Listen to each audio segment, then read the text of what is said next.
forces, or it is truly about peace and finding lasting solutions to the conflict?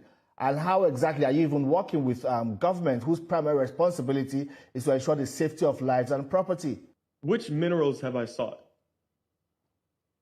I haven't done anything regarding any minerals. I've never made comments regarding minerals. I've never touched a mineral. I build churches, I build schools, I rebuild villages that have been burned. I stand for the oppressed. I stand for freedom. I stand for the innocent people to protect themselves from terrorists and people that would take their lives. I've never discussed minerals. I have no interest in minerals. I don't even know what minerals there are in Nigeria. I know there's tin because I saw tin miners mining in Barkin Ladi. So I don't know where these allegations come from outside of people that simply are trying to slander, trying to spread misinformation and propaganda, to try to silence me, to discredit me, to try to shade over the work and the things that I am saying and what I am doing. But the reality is that truth is my greatest defense, because truth cannot be argued. A fact cannot be argued. Allegations can be argued. And this is an allegation. All right, but when there's no proof and there's no facts, there's nothing for me to say. I can't disprove, but there's nothing to respond to. All right, then. Alex, what next for you? You know, you have left the country. You deny claims or allegations or claims that your visa was revoked, but now you have left Nigeria. You're in Florida. Are there plans to return to continue with your work? Absolutely, absolutely. You know, I actually went to Kwara. I wasn't even supposed to be in Plateau during this mission. I went to Kwara to rebuild Woro, and when I got there, between the government, the governor, the chairman, military, they said that we're not allowed to rebuild Woro village. They said there was a heightened security risk in that area.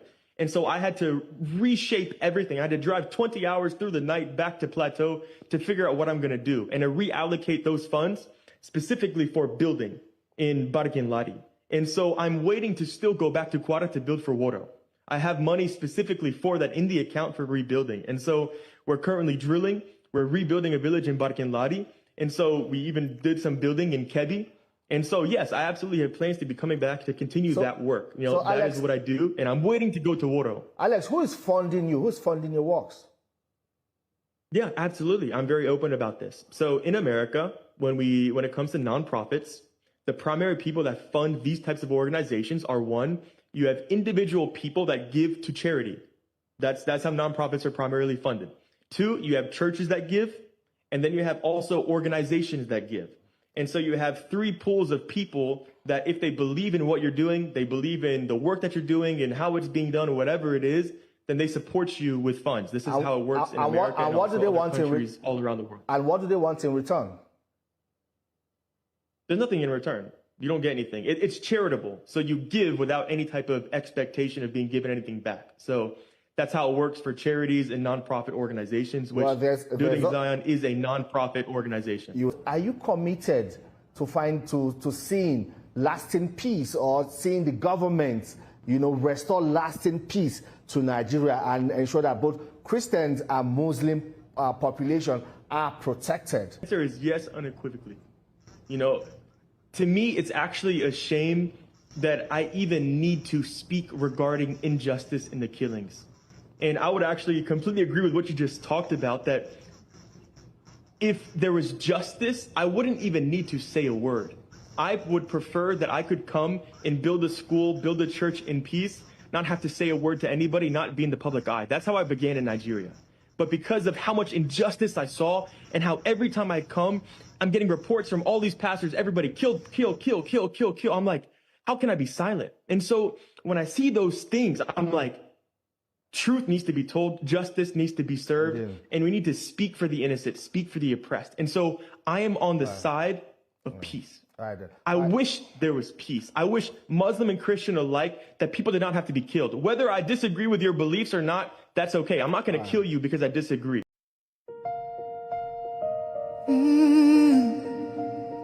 Can you hear the cry from the broken land,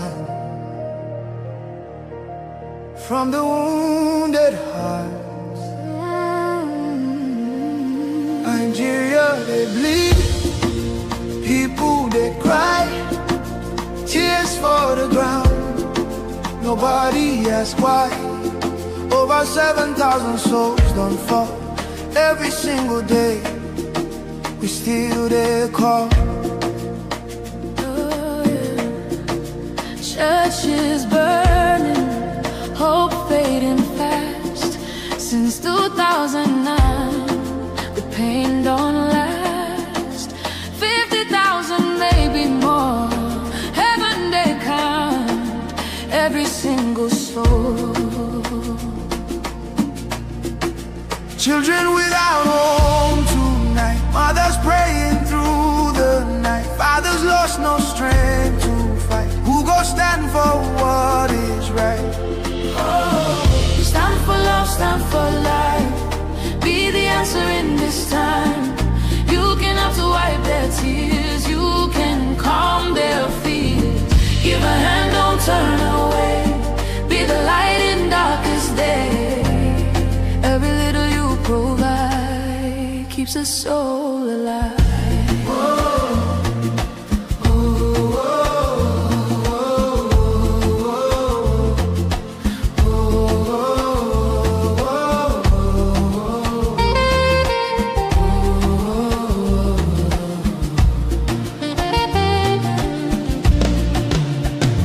Millions roaming, nowhere to stay.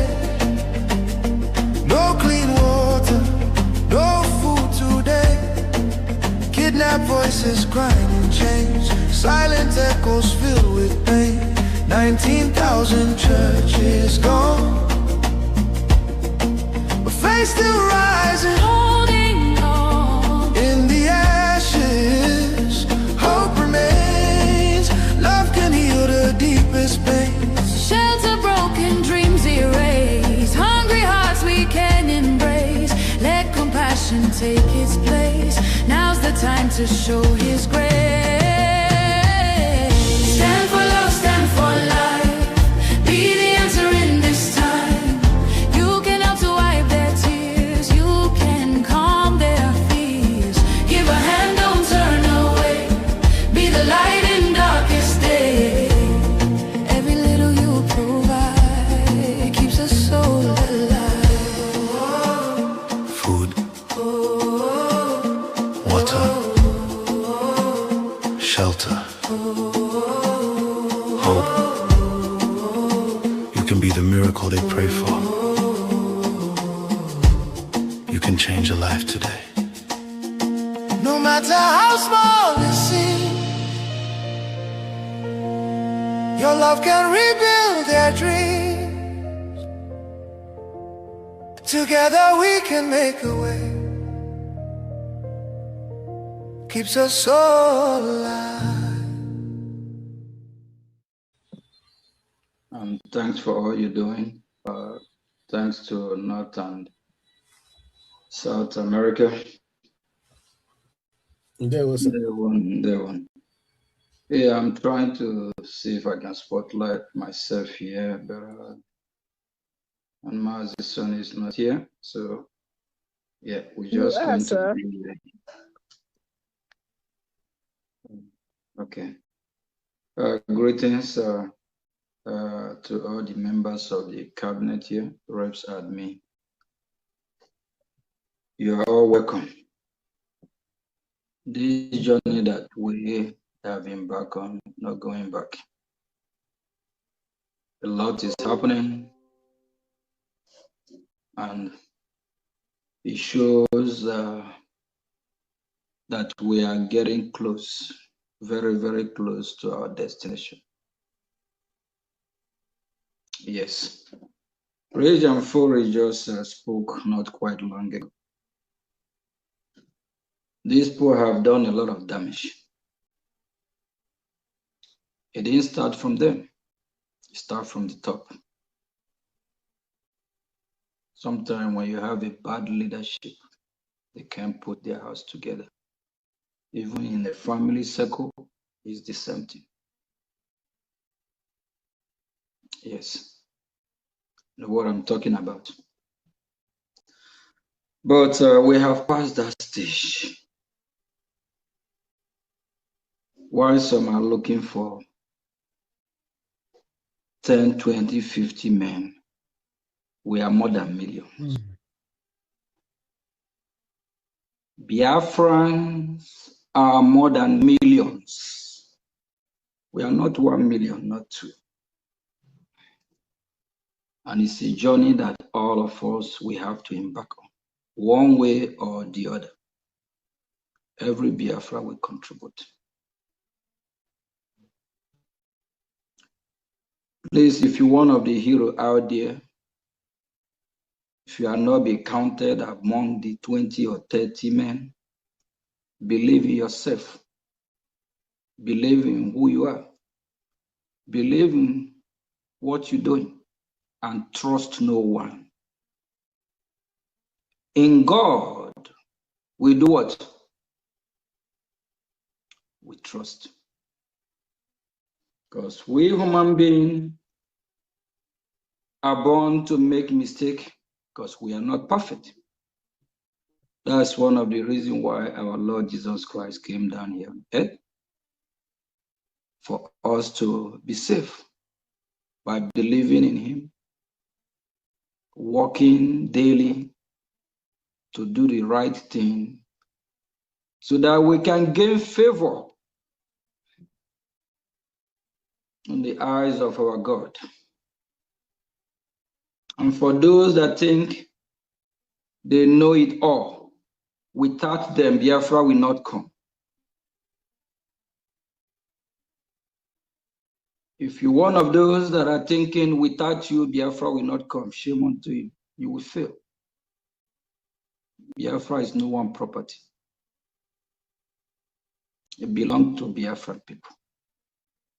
And it's not a family business. So as far as I'm concerned, I am Maziogi Chunkiri.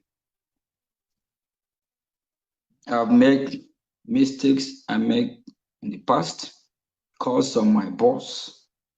I don't worship no man. I just want Biafra to come. I try my best to do everything I can. I try. As a human being, I'm not perfect. I'm born to make mistakes as well. But my mistake will not be more than what I did right. Out of 10%, at least, I will try to get more than 5% correctly. If not 9.5, it will be 9. If not 9, I will go for 8, still okay. If not 8, I'll take 7. If not 7, we still have 6 waiting. If not 6, at least 5.5. It cannot be under 5.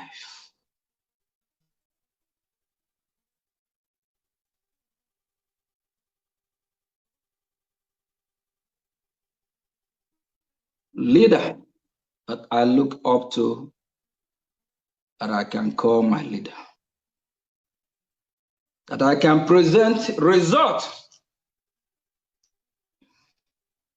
Our leader, Dume Woju and Philip Efio.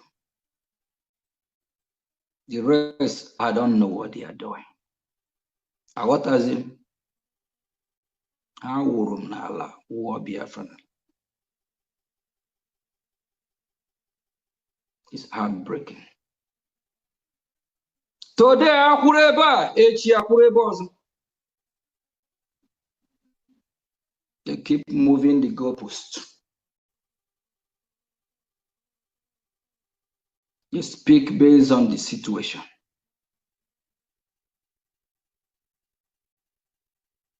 Cannot be in such party.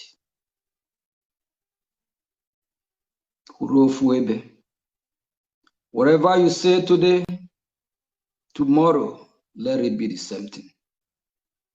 You can't say A today.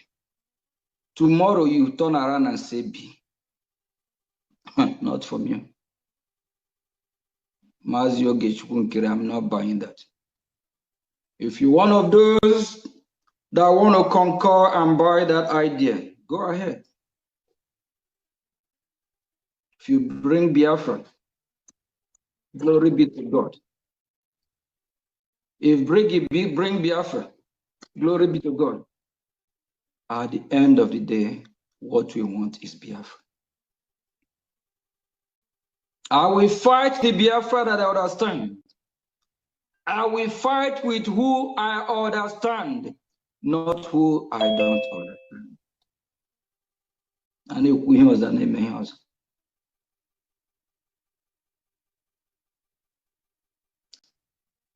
It's very painful and shameful. And we Biafrans, we are so emotional. It's time we outgrow that nonsense. We need to remember a lot of Biafrans have sacrificed. A lot of Biafrans have paid the price.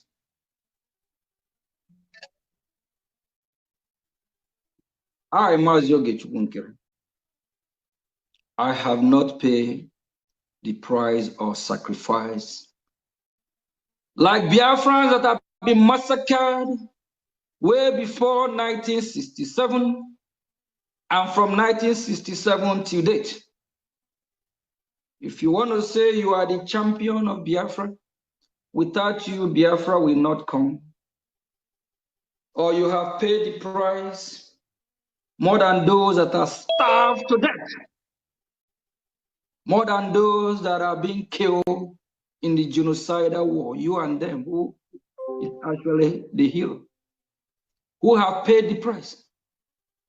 I don't care where you are, whether you're in America like me, whether you are locked up by the enemies. Have you paid the price like Ikonso? Have you paid the price like Gento the giant? Yeah. You were in from Kelly. Those children that were starved to death, crying for food, for water. Have you paid the price more than them? The Ocho.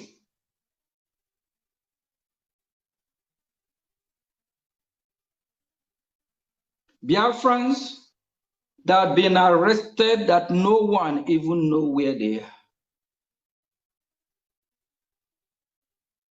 As I'm speaking, there is some Biafrans in Nigerian prison today. Their family members don't even know where they are. Nobody have visited them. Maybe for the past 10, 15 years, we don't know whether they are alive or not. And with who that probably receive visitors more than 10, 20, 15, 50 every day, like a celebrity.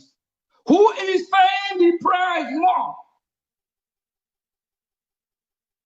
Time to worship human being is over.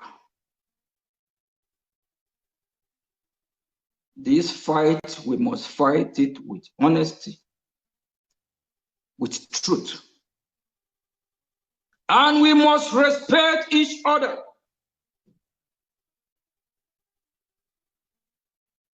Yesterday, we have our fellow citizens as well, raising funds to help in Biafra land. Today, we are here again. Everyone is sacrificing one way or the other. Everyone is trying. Don't think you sacrifice more than anyone. I am Mazio Gechugunkere. I'm not going to tell you that I have done more than what our hero before us have done, or I have sacrificed more than those before us. All I can say, I'm trying, I'm doing my best. I cannot tell you that without me, Biafra will not come. Story. Without me, Biafra will still come. Without me, Biafra will still come. If I see anyone doing what I'm doing today more than me, I will support that person. All we want is Biafra. Even what we are doing today is not easy. Throughout last week, sometimes I didn't even sleep 2, 3, 4 hours. From meeting to meeting, we even flew out of town to Florida, Mar-a-Lago, to meet some important people that matters. I think there's this short clip of video I did from Palm Beach, like 4 minutes. That's in Florida. I did not go for my own personal business, rather for Biafra assignment. In a few days, we will tweet about our meeting, the ones that would be in public. But I'm not going to tell you that without me, Biafra will not come. Even without you, Biafra will still come. All what you and I will do is to contribute, do our best.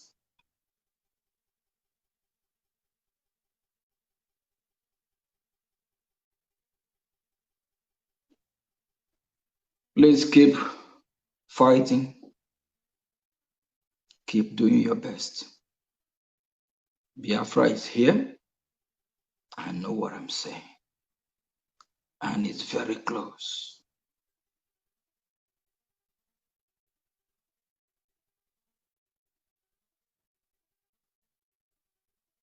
It's very close.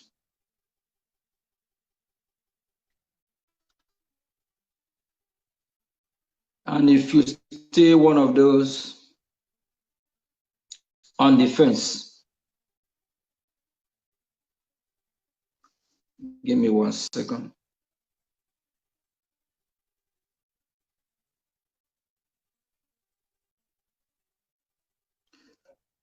If you still one of those doubting what we are doing, okay, make it from 9. Please don't be like Thomas, please.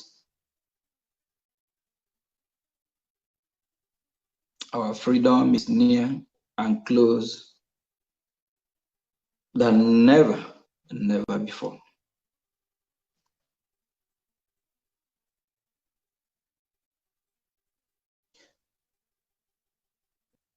All the saboteurs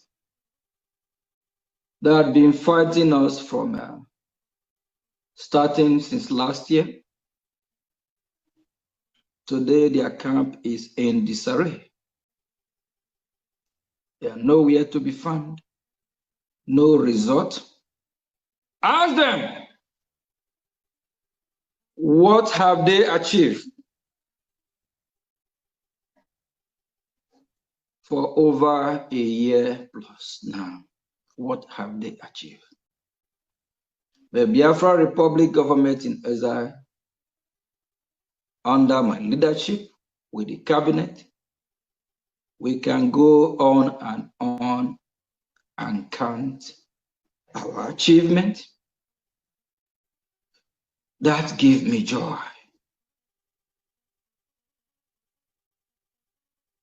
That makes me feel relief. Make me happy, knowing that our freedom is near.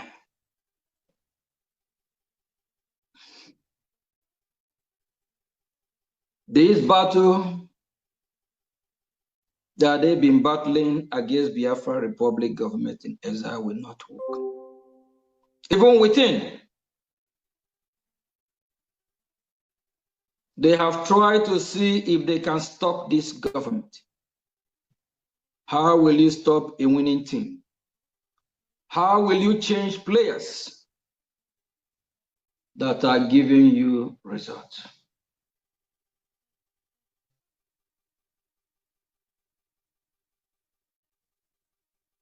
Bringing report card is something that we all should be proud of.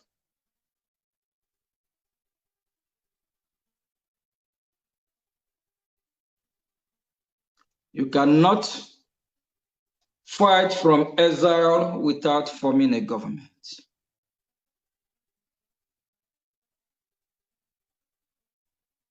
In freedom fighting,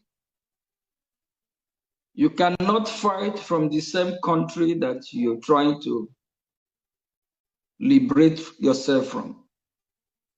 They will lock you up. Even if Nigerian terrorist state can go to the extent of going to Kenya to kidnap Mazi Nnamdi Kanu. What about if I'm even fighting from Lagos? What do you think will happen? Do you think they won't come to Lagos to see how they can kidnap me as well? It don't matter where you are, even in Biafra land, they will do everything to make sure they get you.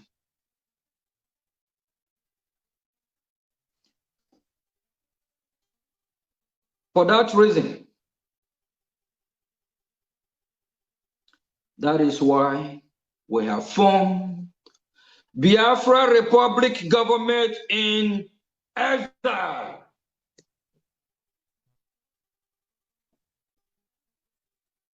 Biafra Republic government in exile is here to stay. Can never be destroyed. Mazi Nnamdi Kanu once said, if he, Mazi Nnamdi Kanu, don't bring Biafra, the Biafra Republic government in exile will break Biafra. So he understands that. I don't believe in that talk. They talk from the back. You need to come forward and join the government he belongs. If you want to continue with IPOB, we wish him good luck. He understands what Biafra Republic government in exile stands for. Even the lawyer, one of them once confessed and told me that we are too much. That brigade is giving Nigeria the heat. After these people knowing all this, why are they fighting brigade? Why are they fighting brigade? We have done what IPOB as organization have not done.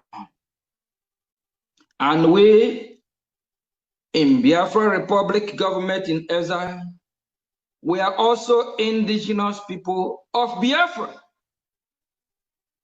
But we cannot achieve our freedom with mere organization. The world will not listen to you. They will listen to you. Government to government.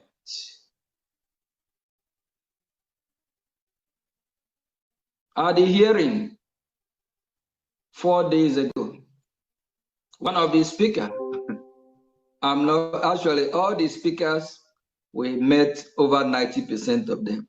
Yes, with the ones with the big name, all of them. One of the speakers, I actually have meeting with him a couple of days before that hearing. I did not even expect him the way he addressed me. Throughout, he addressed me as Prime Minister, Prime Minister. Because he understands the value and he understands what Biafra Republic government in exile stands for. Some of you, when he tweets, everyone rejoices. I'm not calling his name. Yes. Few days before that hearing, we have a meeting. We talk. Yeah. And we didn't make it public either. No, that's just what it is. He did not address me by calling my name. All throughout is Prime Minister, Prime Minister. And there's somebody who worked for US government and a top government official at the time. And US government listened to him. He called me prime minister throughout. Can you prime minister under IPOB? No, because the structure is not structured as a government. It's not structured as a liberation movement. It can be an organization. It can be affiliated with brigade. Why are they fighting brigade? Are we too much? Are we doing what they haven't done before? Or is it because we are not career agitators? Or is it because we are pure? Or is it because we don't pay anyone salary? We are all volunteer. Not like the one IPOB used to pay some people 4,000. They even buy house for some people, pay some people mortgage. I don't know. Like our senior citizens, like Bishop Comfort, Honorable Bishop Comfort, our mommy Jane. Maybe after they, we know at their age they already retire. When they contribute the little money they have, the same money they contribute, they will use the money and pay some people's salary.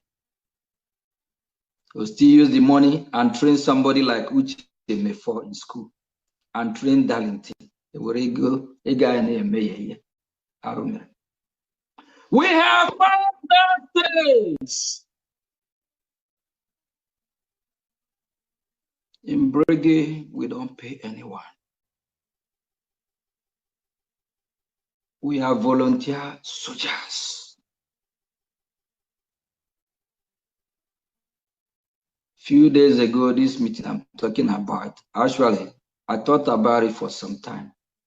I'm like, if this high-level person is calling Matthew Gechukunkere, Prime Minister, he understands what we are doing. He believes in us. He believes in you, genuine, that is listening to me. Don't let no one deceive you. No one is your master except our Lord Jesus Christ. We are all servants of Biafran people.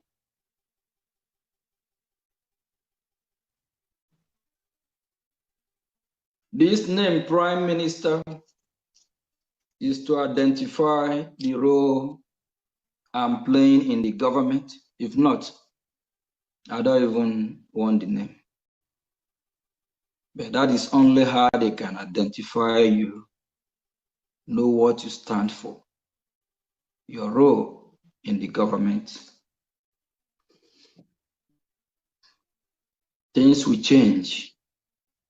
If you're not comfortable with Brigade this time, you might go and join the 1 million men. We can't have Brigade and we are preaching of 100 men. That means you in Brigade, you don't belong. All your sacrifice in vain. Everything you work for. Onye juru gị ga-ajụ onwe gị. I'll say it go. Those under IPOB, you can follow IPOB and go IPOB. But me, Mazio Gechukunkere, as indigenous person, I'm already IPOB. Inborn IPOB and imbued one for that matter. I believe you are. Yes. But if whether we can have it as organization, yes. They can agitate under the government.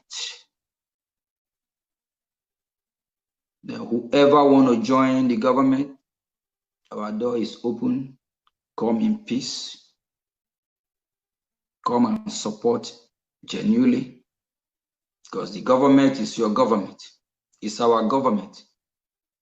It's government of the people, by the people.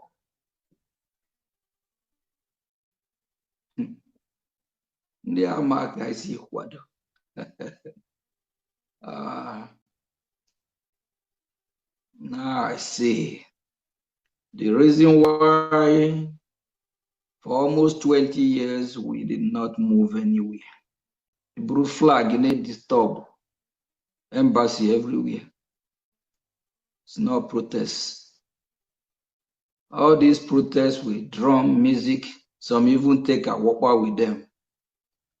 Some turn it to dating event. We have passed that stage. We have passed that stage.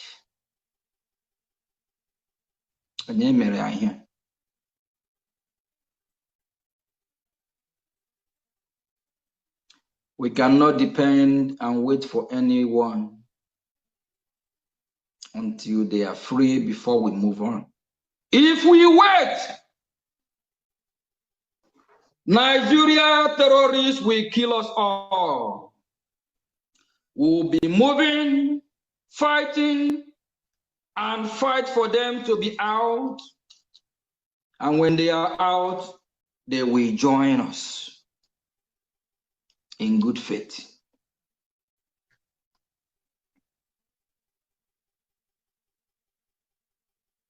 I'm disappointed in some of our so-called leaders. Disappointed. After everything,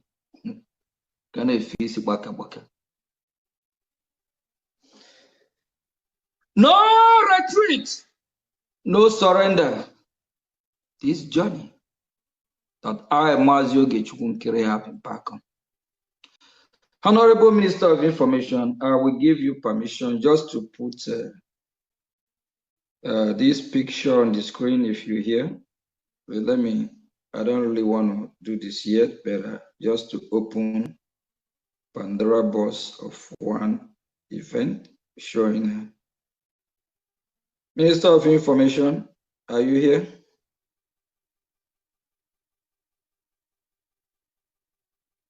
Is Sonny here? So I don't think he's available. All right, that's fine. Okay, maybe when he joins.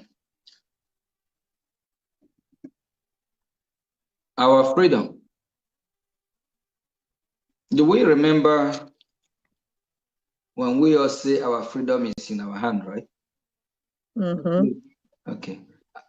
Are we saying our freedom is in Mazio Gichkunkere hand? Huh? No, sir. Sir, no, sir. Are we saying our freedom is in Mazi's Sonny hand? No, sir. No. Are we saying our freedom is in Mazi Simon Ekpa hand? No, sir. No, sir. No. Are we saying our freedom is in Mazi Nnamdi Kanu? No, sir. Definitely not. Learn something from this. Our freedom is in our hand. It's not in anybody's hand. Mandate without them, Biafra will not come. Zebudaya said, fa what? Foul.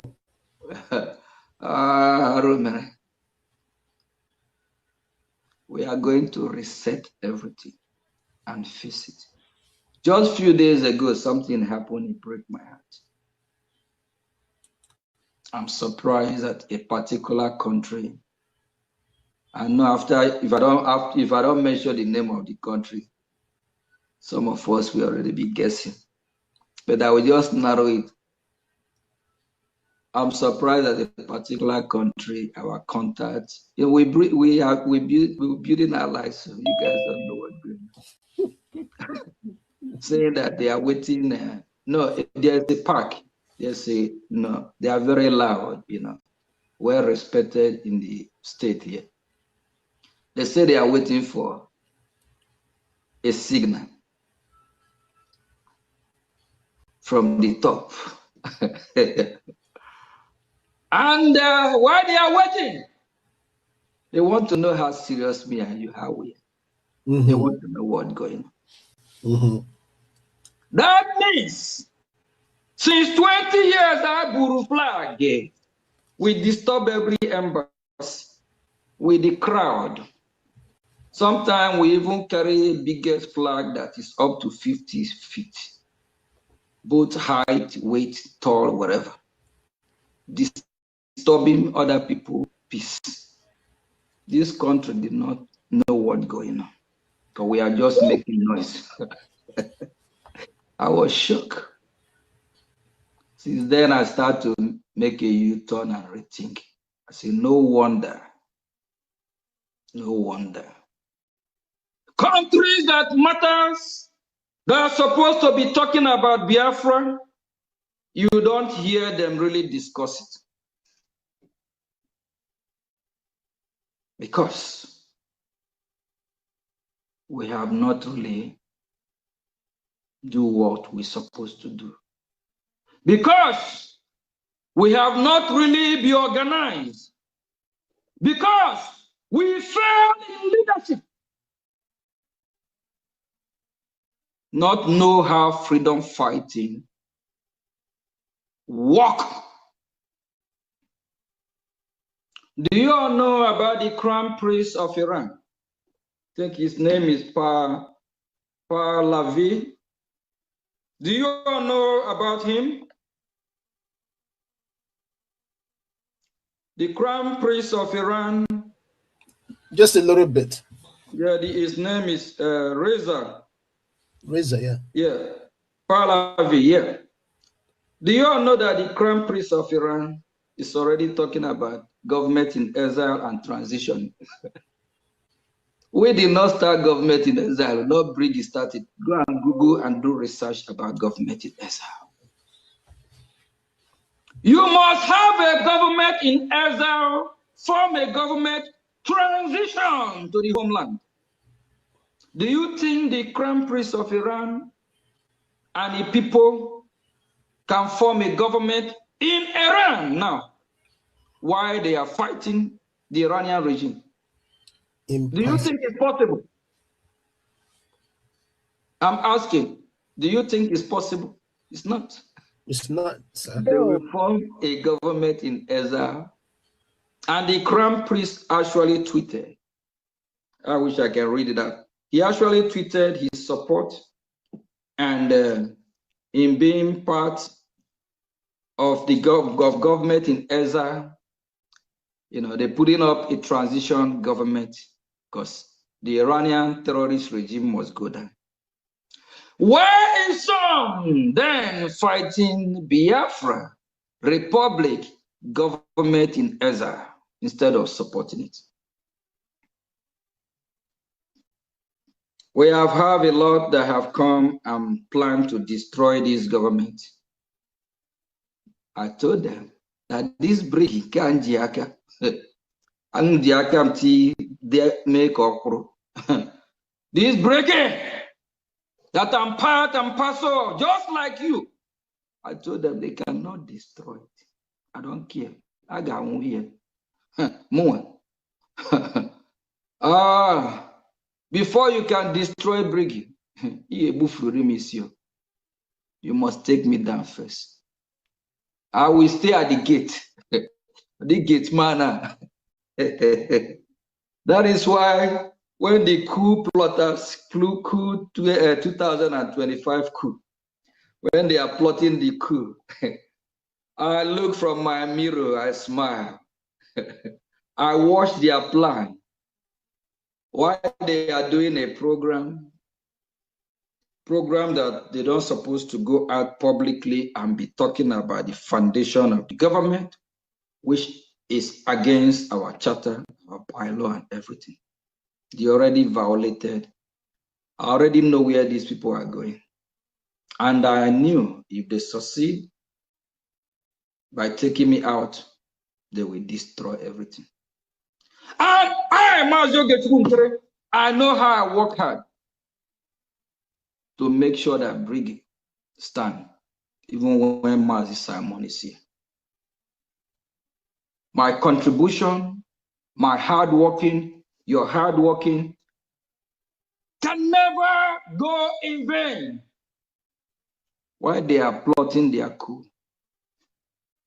we are doing some finishing touches. I know till today, they are still going crazy. How they disappear from brig. I remove them. The Arab before they will come and remove me to remove you. Because I knew if these people succeed, they are not capable. They cannot handle it. And every meeting they have in the secret, I have it. I know what they are up to. I know where they are going.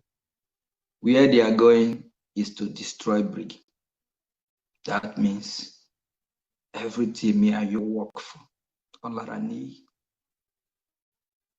Child, look at today. After they form this their temporary government, a shadow one for that matter. How far? Less than 1 year. They have splitted to either 2 or 3 groups again among them. How far? Where are they now? I don't even know whether they exist. I know they are watching this program. Ask them, can they come and smile like Maz Yogi Gere smiling? Can they? When is the last time you see a Mama Mugu smile, even come out like this? Whether he exists, nobody knows. Or is it the Chioma, the husband, those educated fool?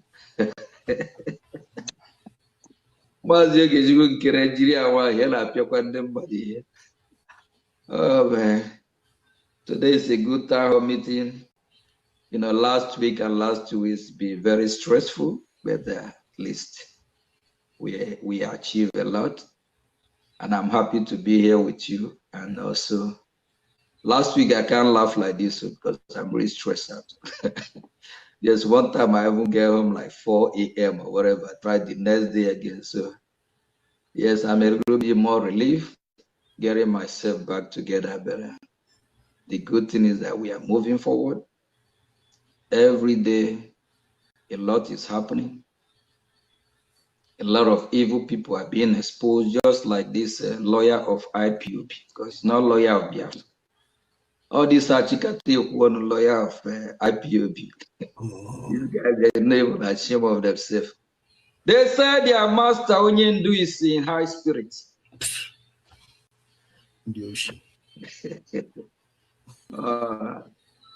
That Onyendu is fine in Sokoto. Why can't Mazi Nnamdi Kanu be in high spirit in Afaruku Ibeku? Why can't he be fine and okay in Afaruku Ibeku? Or even in Imo State or any part of Biafra land? Why must he be Sokoto? Caliphate headquarters of this terrorist state of Nigeria. Why can't Onyendu, Mazi Nnamdi Kanu, that they call Onyendu and they believe in him? Why can't he be in high spirit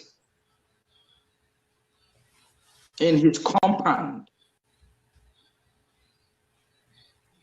And these useless, shameless lawyers say he's okay. He's happy. People are trooping in. These people say they are lawyers. I wish I can take this bar, take all their certificate or whatever, qualify them to practice law. Hi, you're telling me that your client, who is not free, who can come out of that prison yard and walk freely, these evil lawyers say Mazi Nnamdi Kanu is happy being in Sokoto. He's happy where he is. Now people are trooping in because he's a celebrity there. He now turned to a blockbuster or a museum where people can go and pay or visit him, touch him. Oh, yes, shameful. This lawyer, instead of them doing their job, they after 100 men. Every 2-3 weeks, they want Biafrans to contribute money. Give them. They will flew to Sokoto. Mazin Namdi Kanu lawyers are scammers. They are criminals. They jail him. From our lawyer Jimako to all of them. They are evil people. They are evil. I know them. I have talked with them. I speak to them hours. They are not serious. Apart from Mazin Namdi Kanu, they don't have any other client. Go and ask Nemeka, when is the last time he defend anybody in court of law? Money Biafrans contribute. He will collect money from Briggy, collect from Avi, collect from Ambassador Group, collect from Sunrise Group, scam everybody, say, I'm going to see Mazin Namdi Kanu. Nah, they are their name. Maybe Briggy bring 200. Avis will bring 200. Ambassador will bring 200. Sunrise will bring 200. How much is that? Go here, go there, go there, go here. Deal. All these evil people, Biafra will deal with them.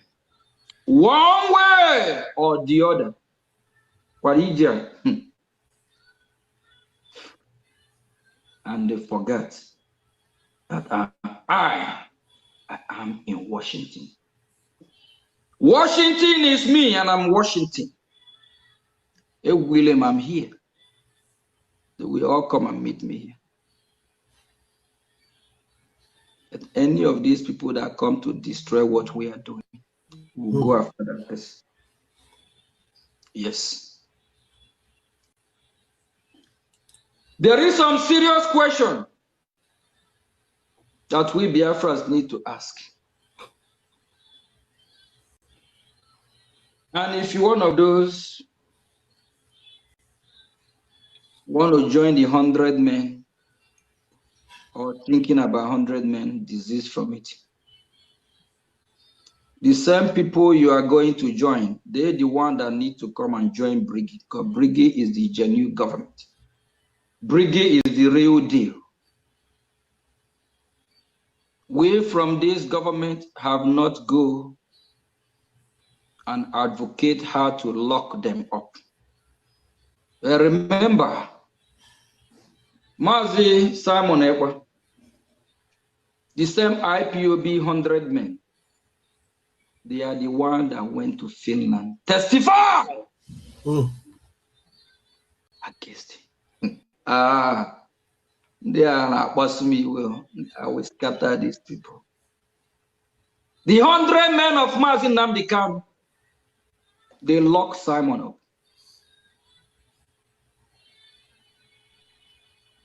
Please, somebody should go and ask Mazin Namdi Kanu, do you know about why Simon is arrested? Is he in support of Finland and Nigerian government that colluded to lock Simon up? Kanunta is one of the 100 men. Do you all saw his tweet a few days ago? Talking about 100 men is giving some people nightmare. And look at this man, see, the sub.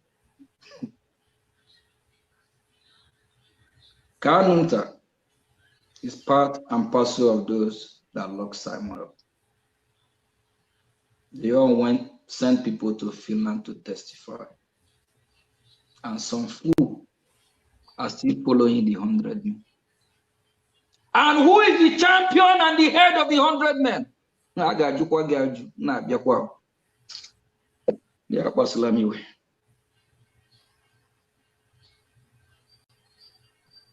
Avids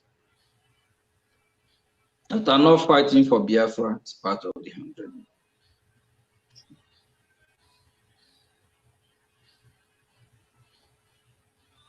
Those that wrote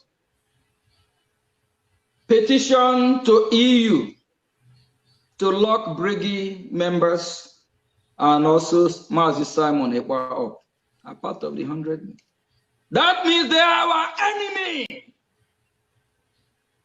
Either you're with us or you're not with us. And if you, the head of the 100 men, you are our enemy. We need to set the record straight. Mazio Gechukunkere will not worship anyone. I did not join Biafra because of Mazi Simon Ekpa. I did not join Biafra because of Mazi Nnamdi Kanu. By the way, this struggle, I'm not the one who started it. Biafra started it way before now.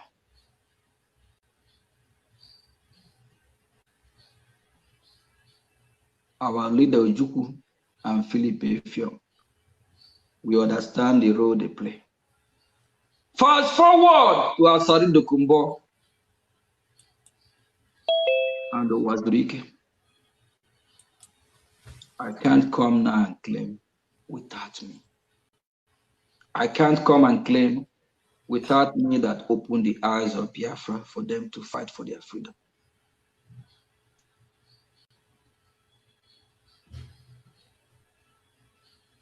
When you wake up, it's your money. Whenever you join, you start from there.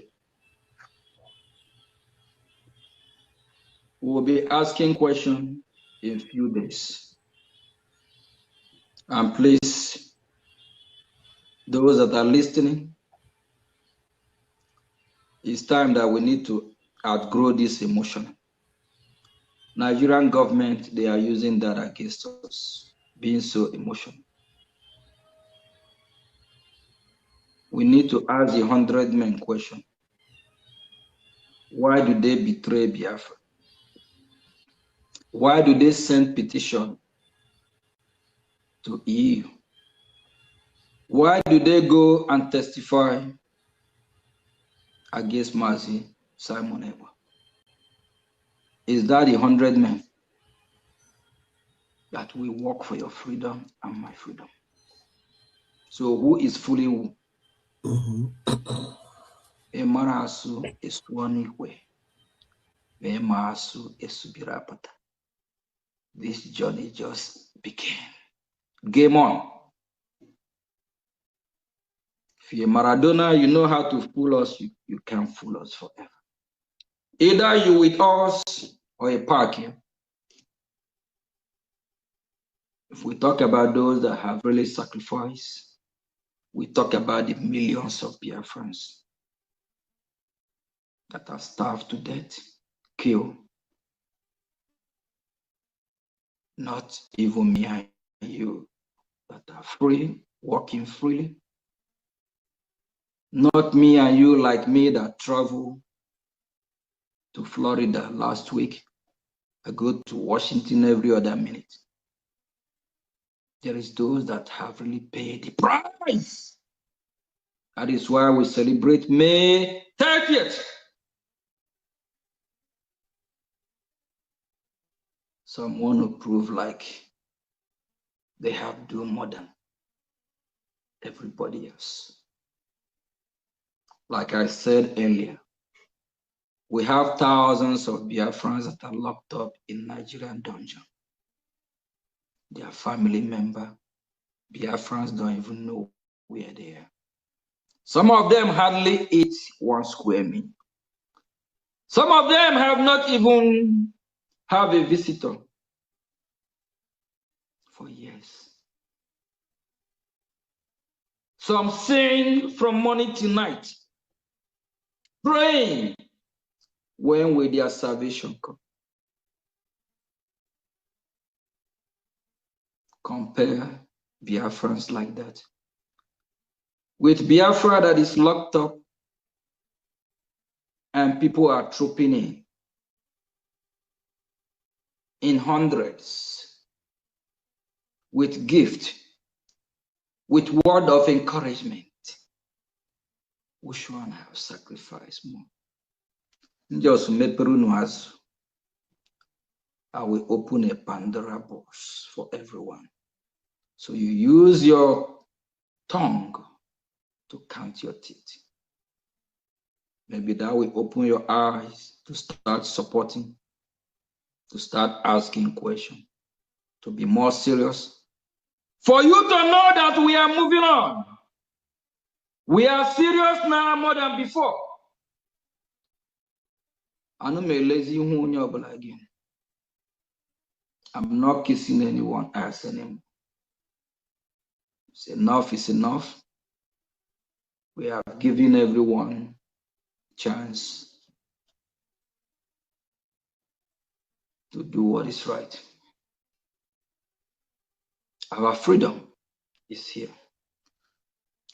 Please, if you really want to know whether we are doing it right, check our report card.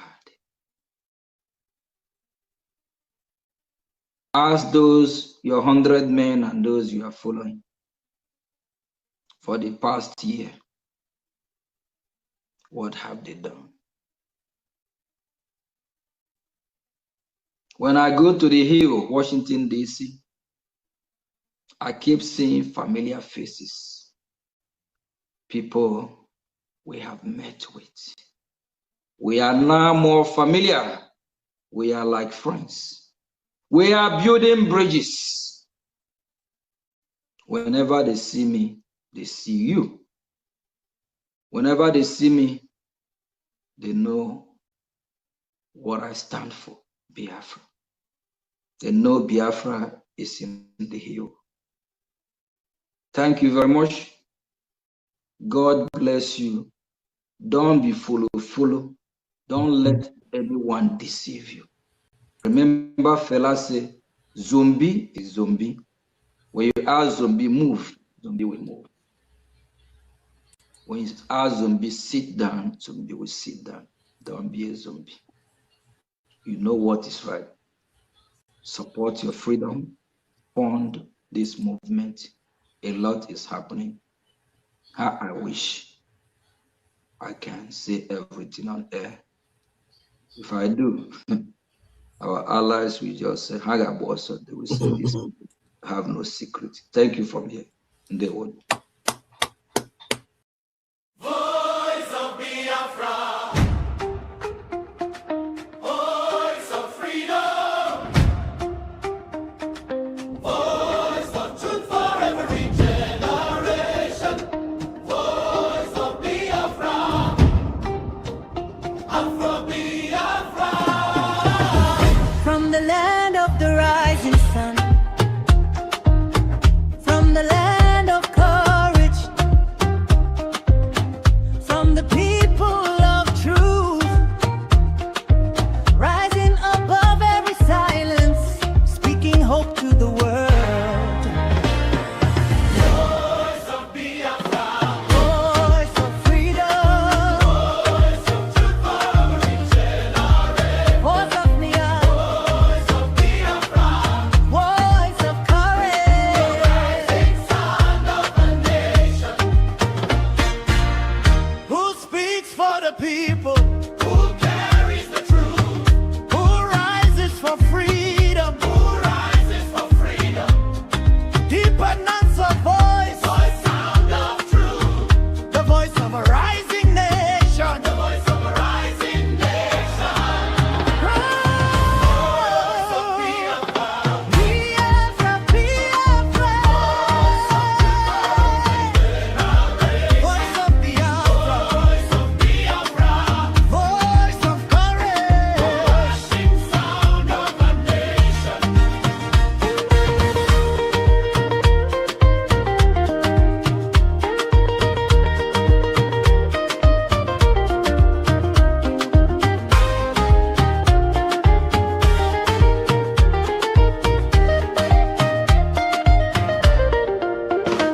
Voice of Biafra. Voice of Biafra, Voice of truth for every generation. voice of Biafra, Voice of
simple fact is radicalized Islamists are running amok in Nigeria.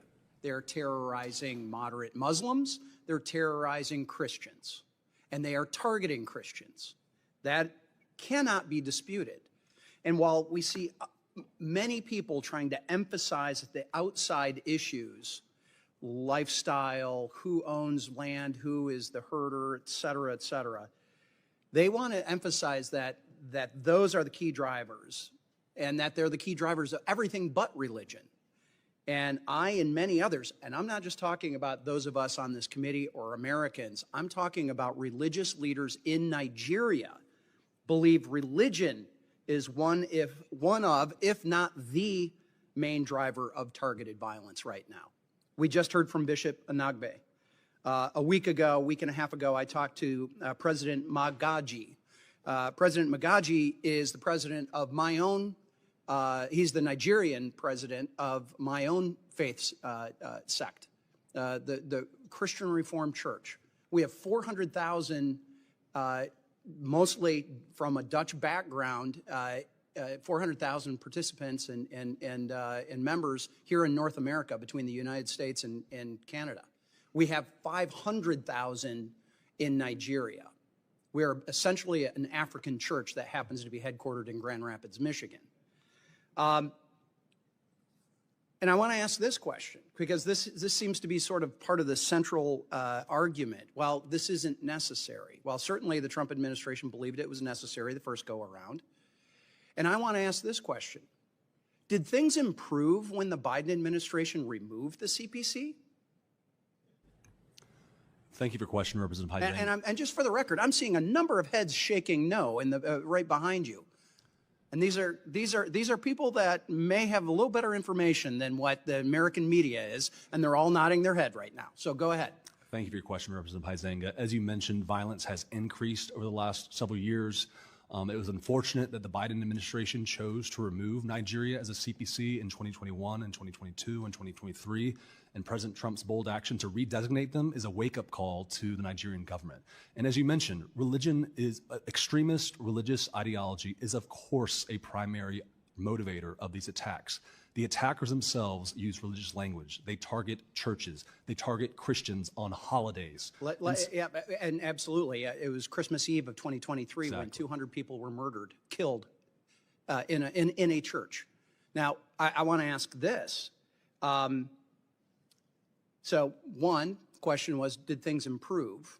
I think the answer is no on that. Here's the question. Proportionally, do we see Christians killing Muslims in Christian areas of Nigeria the way that we are seeing radicalized Islamists killing Christians in Muslim areas of Nigeria? What I can tell you, Representative Huizenga, is that Christians are disproportionately targeted based on their population. Exactly. And by the way, for those that you can't pick up with the microphones, there's audible yeses behind you. Again, the people that are watching who are nodding their heads. Why? Because they have lived this. Their families have lived this. I went to school with kids from Nigeria.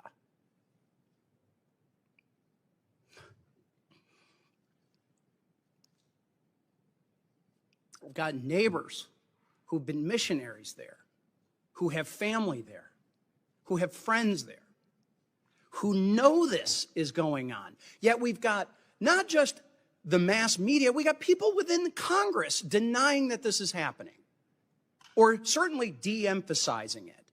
It ought to be outrageous that it is Christians, moderate Muslims, anyone being terrorized by these radicalized Islamists in Nigeria, and we've got the Tinubu government sitting back and not doing enough. And I recently just was interviewed by Nigerian television, Arise TV, and that was really their question. Is the Tinubu government doing enough? And I had to answer, no, they are not. And I do not understand how a delegation can come here to the United States and downplay and come up with all of these other excuses as to why this is allowed to happen. It should be rejected and should be called out for what it is. And I've got a couple of other questions that my time has expired that I'm going to have to go. and ask for them in written responses. But one of them I need to highlight is in Benue State, there's 1.4 million people who are considered internally displaced. Understanding that the administration has supported refugee assistance in dozens of other countries since taking office, what humanitarian assistance support are you providing or plan to provide to the IDPs in Benue and Taraba states, where many of those Christian communities reside? And I'll have to take the answer in writing. And Mr. Chairman, with your indulgence, just to show the breadth of this, I want to submit for the record remarks from the chairman of the Financial Services Committee, French Hill from Arkansas, who also serves on the in a country where you can get the death penalty for criticizing a religion. And we'll talk about that if I have time to get to questions.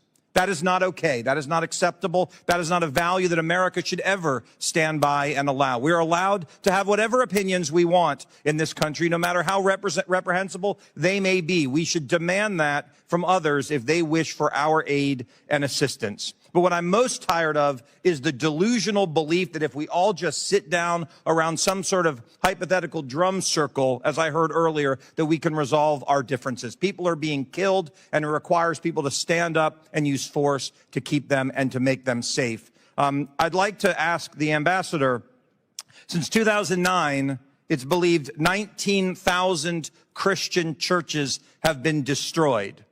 My question to you is, was that a coincidence? Were they just like randomly targeting buildings, and these 19,000 buildings happened to be churches, or were they targeted because they were churches? Thank you for the question, Congressman. As my colleague has said, and the Trump administration strongly believes that there has been a disproportionate number of attacks on Christian communities, which is the reason for the designation. Okay. And so let me follow up with this. Why do you think Joe Biden decided, given this was going on, we're all good, we're taking this away, everything's going to be fine now? What led to this delusional strategy that led to the deaths of Christian people? I can't speak to that decision. What do you think? I would say that there was probably a discussion around strategic interests, but the performance did not achieve the result intended, which is why this administration has made a decision that we need to see more performance in this area in terms of security for all Nigerians, but especially to tackle this particular problem. Okay. I'd like to ask Mr. McGee a question. What is the administration's position, and how strongly have you encouraged the Nigerian government as it relates to blasphemy laws? You know, this idea, you talked about problems that people are having there. They go to jail for years because of their words, because of their criticism. Not saying I agree with their criticism all the time, but all they're doing is they're not threatening anyone, they're not killing anyone, but somehow they go to jail for blasphemy, something unfortunately many people moving to this country want to impose on us here. What has the administration done to say to that, that's not okay, we're not going to abide by that? So it is unacceptable in a free and democratic society to have blasphemy laws, period. They are not only imposing on somebody's free speech, but they're also imposing on their right to practice their own religion freely. And when blasphemy laws are used as a tool by the mob, or bandits, whatever you want to call them, to attack Christians, it shows that blasphemy laws are a problem per se. It's one of the reasons, one of the many reasons why the Trump administration opposes these laws, and it's one of the reasons why Nigeria is on the CPC list, because these Sharia laws are being used as a bludgeon against Christians oftentimes. Well, I want to thank you both for being here, and I will close by thanking President Trump for being willing to go after Muslim terror wherever it rears its ugly head around the world. Thank you, Mr. Oh, no.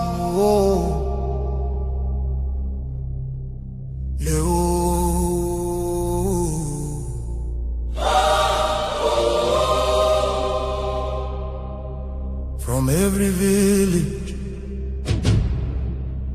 every city, from homeland to diaspora, hope is rising again.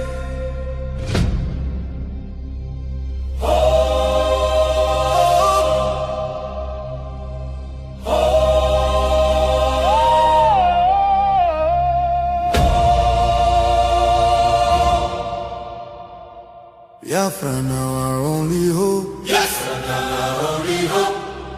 Hope for today, hope for tomorrow. No more pain, no more sorrow.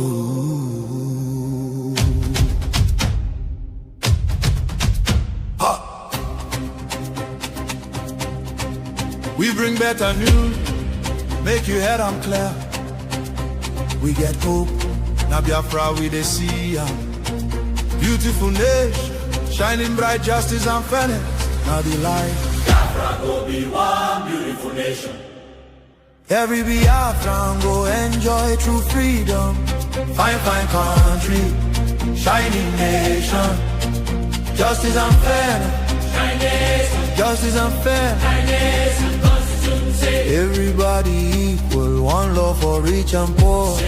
Leader of citizen, no different, justice go speak with confidence. No oppression, No discrimination, rule of law for the nation. Truth and justice go reign forever. Biafra go get strong and better. Where your home? Biafra, Who be your home? Biafra, Waiting be your country.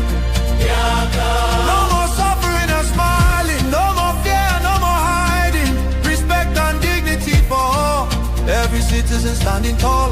Free education, rich university, healthcare for every community. No more dying, Because no money. life go better for everybody.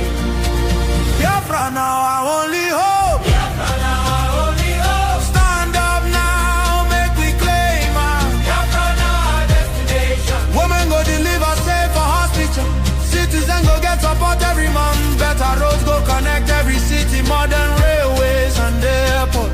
Clean water go flow for houses. Electric light go shine every night. Security go protect every family. Day and night. Everything go right. You fit waka free for midnight. Go your road without fear. Kidnapping and violence disappear. Peace and progress everywhere. Mama and papa go get retirement benefits. Nobody go kill you for Biafra and go free. Now wahala, the person don't buy for him head. Oil and gas beneath our ground. Now the people where get the land go control them. Resources go serve the people. Prosperity go spread for all. Anything we dey for our land. Now our citizens go manage them. Development go reach every corner. Nobody go suffer again. No vote buying, No rigging game. Election fair and play. One woman, one vote. one man, one vote. Your voice go matter every day. Biafra now our only hope. Biafra now our only hope. Hope for today. Hope for tomorrow. No more pain, no more sorrow.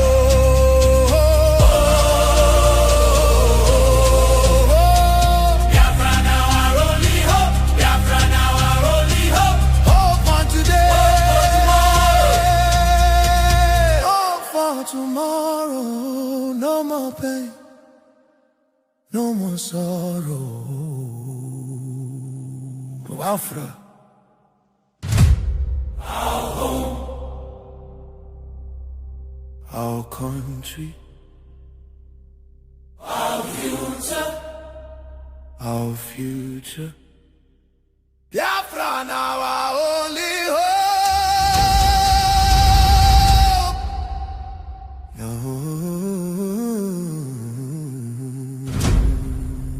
Oh.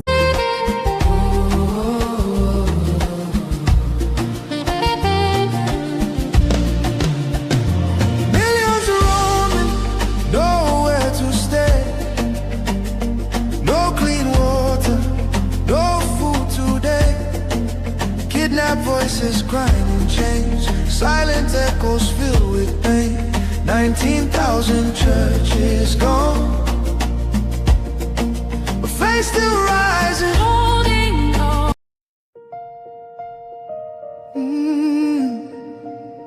Can you hear the cry from the broken land, from the wounded hearts? Nigeria, they bleed. People they bleed, people they cry, tears for the ground. Nobody asks why. Over 7,000 souls don't fall every single day. We still there call. Oh, yeah. Churches burning, hope fading fast. Since 2009, the pain don't last. 50,000, maybe more. Heaven they count every single soul. Children without home tonight, mothers praying through the night, fathers lost no strength to fight. Who go stand for what is right? Oh, stand for love, stand for life. Be the answer in this time. You can have to wipe their tears. You can calm their fears. Give a hand, don't turn away. Be the light in darkest day. Every little you provide keeps a soul alive.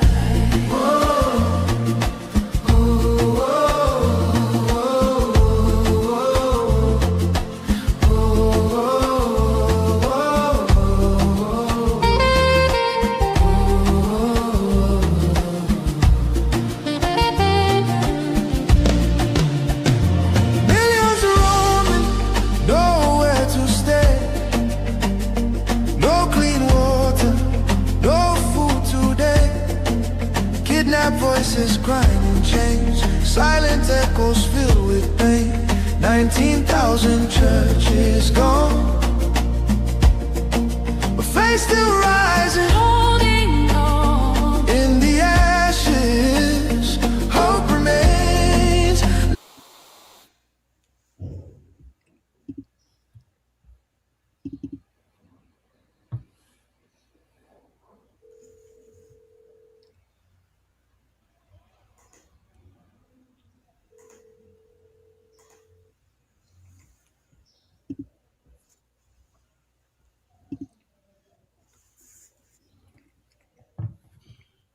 Greetings from here and welcome to VOB.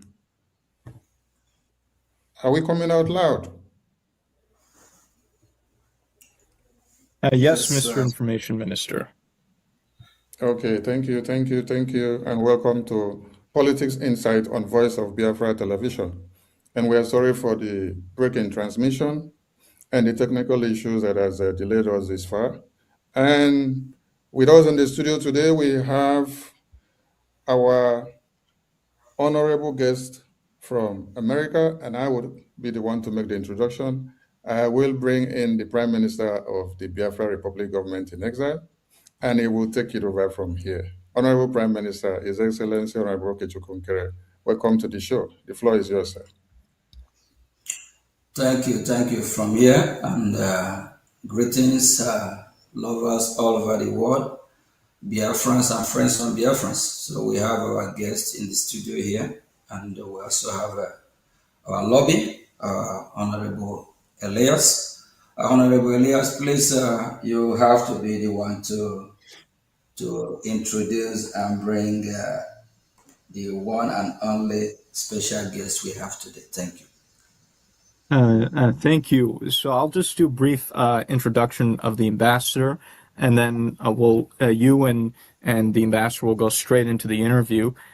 So Ambassador Tibor Nagy is one of the most highly respected State Department officials and career diplomats in Washington, D.C. It's a pleasure to have benefited from his friendship and his guidance and counsel. I've said this before. I've known many State Department officials, both current and former, but Ambassador Nagy is truly unique. He's someone who not only has a passion for Africa, but a passion for justice, which is quite extraordinary. And it's an honor to have him as a friend and someone who I've learned a tremendous amount from. So it's an honor to be here with the ambassador to give just a very brief, abridged version of his biography, because I know we're short on time. Ambassador Tibor Nagy held the position of Undersecretary for Management between June to April of 2025 and Assistant Secretary of State for African African Affairs from 2018 to 2021. From 2003 to 2018, Ambassador Nagy was Vice Provost for International Affairs at Texas Tech University. He also lectured nationally on Africa, foreign policy, and U.S. diplomacy, and advised two presidential campaigns during his tenure. He was the U.S. ambassador to Ethiopia from 1999 to 2002, a period which included the Ethiopia-Eritrean War and a robust anti-terrorism campaign. Previously, he was ambassador to Guinea after serving as deputy ambassador in Nigeria, Cameroon, and Togo. He also had assignments in Zambia, the Seychelles, Washington, D.C., and an earlier tour in Ethiopia. Ambassador Nagy arrived in the U.S. as a political refugee from Hungary and received his BA from Texas Tech University and MSA from George Washington University. His U.S. State Department awards include commendations for helping prevent famine in Ethiopia, supporting the evacuation of Americans from Sierra Leone during combat, supporting efforts to end the Ethiopian-Eritrean War, and managing the U.S. Embassy in Lagos, Nigeria during political and economic crises. He was selected as runner-up for Deputy Chief of Mission of the Year in 1995 and knighted by the President of Guinea in 1999. Ambassador Nagy contributed periodic op-ed pieces and co-authored the nonfiction winner of the 2014 Paris Book Festival on managing difficult international environments, Kiss Your Latte Goodbye. So without further ado, I turn it over to Ambassador Nagy and you, Mr. Prime Minister, who will be interviewing the ambassador. So thank you. Thank you very much, Elias, for that fine introduction. And Ambassador Nagy, welcome to Voice of Biafra. Let's go straight to the question. I know we have a lot of questions for you, and we appreciate your time. Ambassador Nagy, what have been your history of engagement with Nigeria throughout your storied multi-decade career? You have been Deputy Ambassador of Nigeria during a tumultuous time of Nigerian history in the 90s, and then dealt with the country as Assistant Secretary of State of Africa Affairs between 2018 and 2021. Yes, thank you very much, and I am just honored to be on this broadcast. Thanks very much again, Elias, for the introduction. I've been interested in Nigeria actually since I was a student back at Texas Tech because the Biafra War was going on when I was a student, and I followed the events there very, very closely.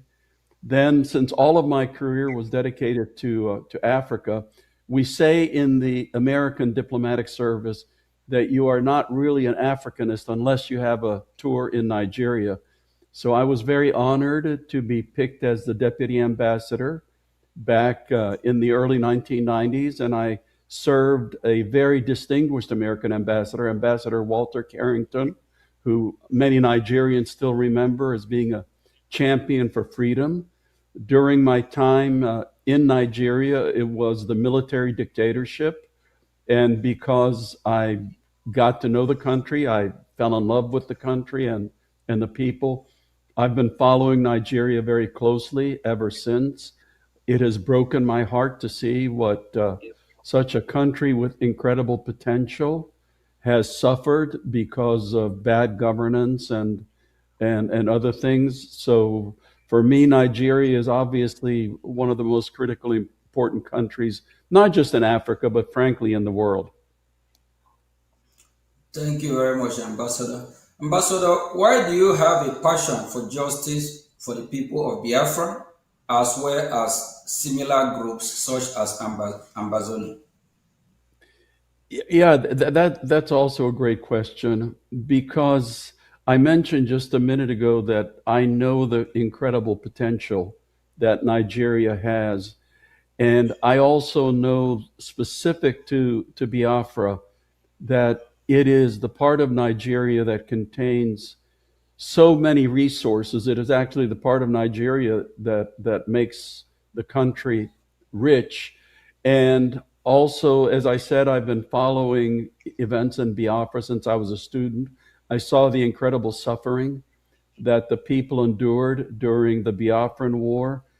And even now, I've been following closely how the people of Biafra do not get the share of resources they do not get the investments, and the after effects of the Biafran War, which was more than 50 years ago, that there's still some after effects which the people are suffering from. So, like a couple of other places in Africa, it's tragic, and the people of Biafra deserve much, much better than what they're getting today.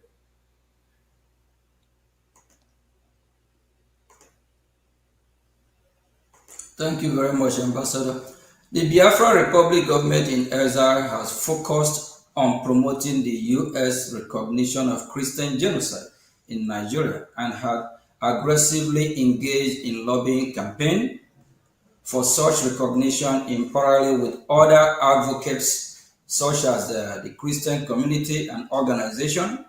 These have been successful, with President Trump declaring Christian genocide in Nigeria. From our perspective, this allows for normalization on discussion of the concept of an independent Christian state in the form of Biafra. What are your thoughts about President Trump and the White House declaration about Christian genocide on Nigeria and steps taken to hold the Nigerian government accountable? Yeah, the whole issue of Christian suffering in Nigeria, as you know, has been quite controversial in the United States, has gone back and forth.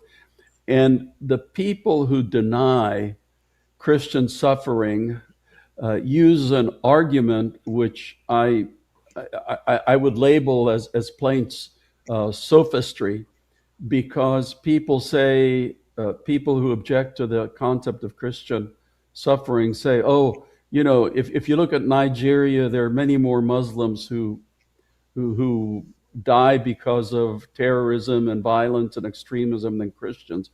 And what those people refuse to admit is that there are several consecutive crises going on in Nigeria at the same time. Because you can look at what's going on in the Northeast, which is absolutely, it's a heavily Muslim area. So the violence that's going on in the Northeast is between terrorist organizations and the Muslim population. Central north part of Nigeria, it's kidnappings. Again, a heavily Muslim part of Nigeria. Northwest Nigeria is starting to be impacted by local groups and also by some of the terrorist organizations in the Sahel. Again, an Islamic area. But if you look at the area where the Christians are being targeted, which is central Nigeria and now in the southeast, the overwhelming number of victims are Christians, and the victimizers, the people that are perpetrating the violence, happen to be Muslim groups. You know, I'm specifically referring to herder-farmer violence in central Nigeria, where the herders, the Fulani, are overwhelmingly Muslim, and the farmers tend to be overwhelmingly Christian. So there is, in fact, a horrendous problem with Christian violence in Nigeria. And thankfully, the Trump administration is taken it very seriously, unlike the previous Biden administration. Thank you very much, Ambassador. What are your thoughts on the interconnection between the Nigerian Christian persecution issue ties in with the Biafra aspiration? Yeah, again, I understand, and from my studies, the region that is Biafra is overwhelmingly Christian. And leaders of Biafra, like yourselves, have been very loud in pointing out the egregious injustice that is happening to Nigeria's Christian population. And, you know, there are also political forces at work, which we can talk about later, which also is very much against the Christians. So as a very heavily Christian part of Nigeria, the Biafrans have been you know, very notable in pointing out the injustice and the persecution. So God bless you for that. Thank you, Ambassador. The Biafra Republic government in exile brigade heavily invest in time and energy on lobbying and advocacy in Washington, D.C. We have retained a professional lobbying firm, while the Neo Biafran movement has existed since the late 90s. A professional Biafran lobbying campaign led by Brigham in Washington, D.C. is very recent phenomenon, being less than 2 years old. Due to this change in strategy, in some ways, we have more success in the past 2 years than the previous 20. We have two questions relating this to ask. Can you explain to Biafran people why high-level lobbying and educating U.S. officials on the Biafran issue is critical? Sure. Number one, I am not a lobbyist. I have never been a lobbyist. I don't get any money for the causes I support. But causes like yours, to get the kind of attention in Washington that it needs, in my view, really does need a professional lobbyist. And I'll tell you why.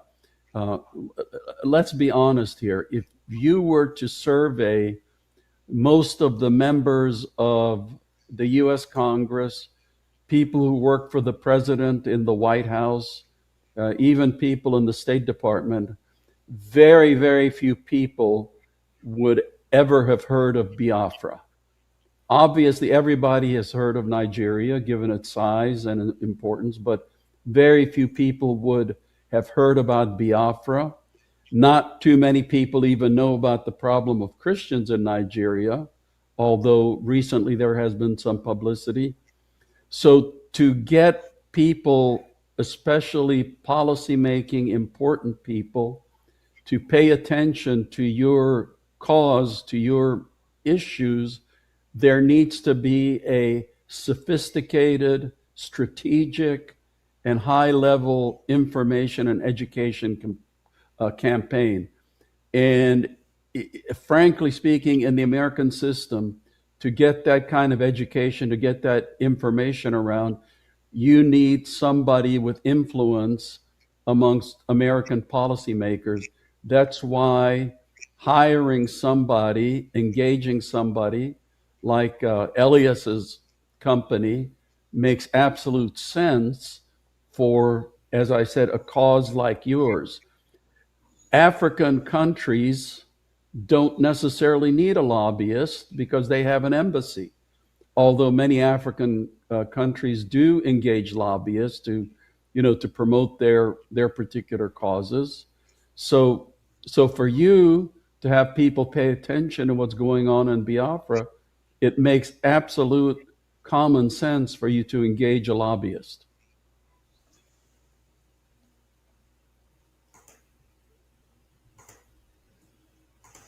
Thank you very much, Ambassador.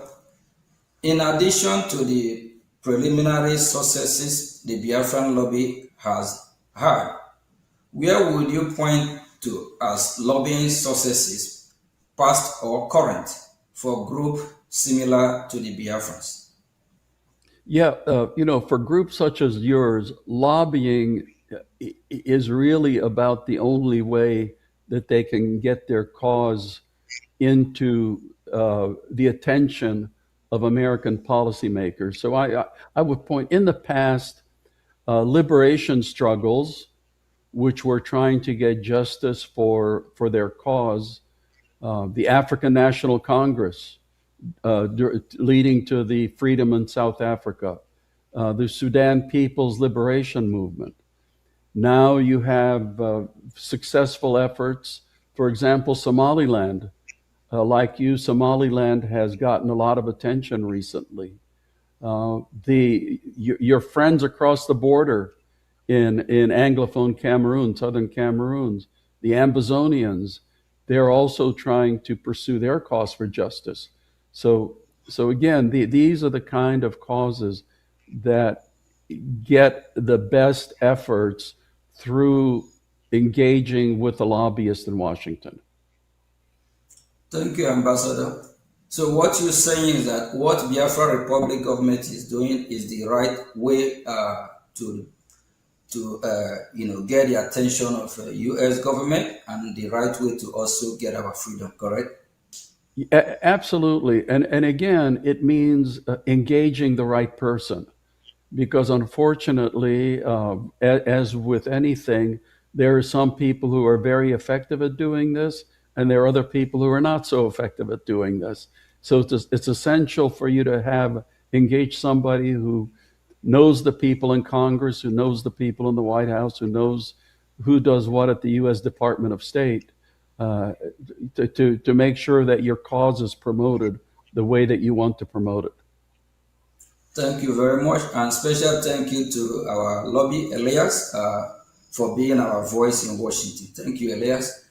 The Biafra Republic government in exile has trans-action approach in engaging the U.S. government, making beneficial offers in the area of defense, security, and natural resources in exchange for U.S. political support, similar to what Somaliland is doing. What are your thoughts on this approach? Okay, so I am not now speaking for the U.S. government. That's very important to say. I am no longer working for the U.S. government. I've now retired 4 times, so currently I'm retired. But mostly, Biafra has incredible natural resources. Biafra has incredible human resources.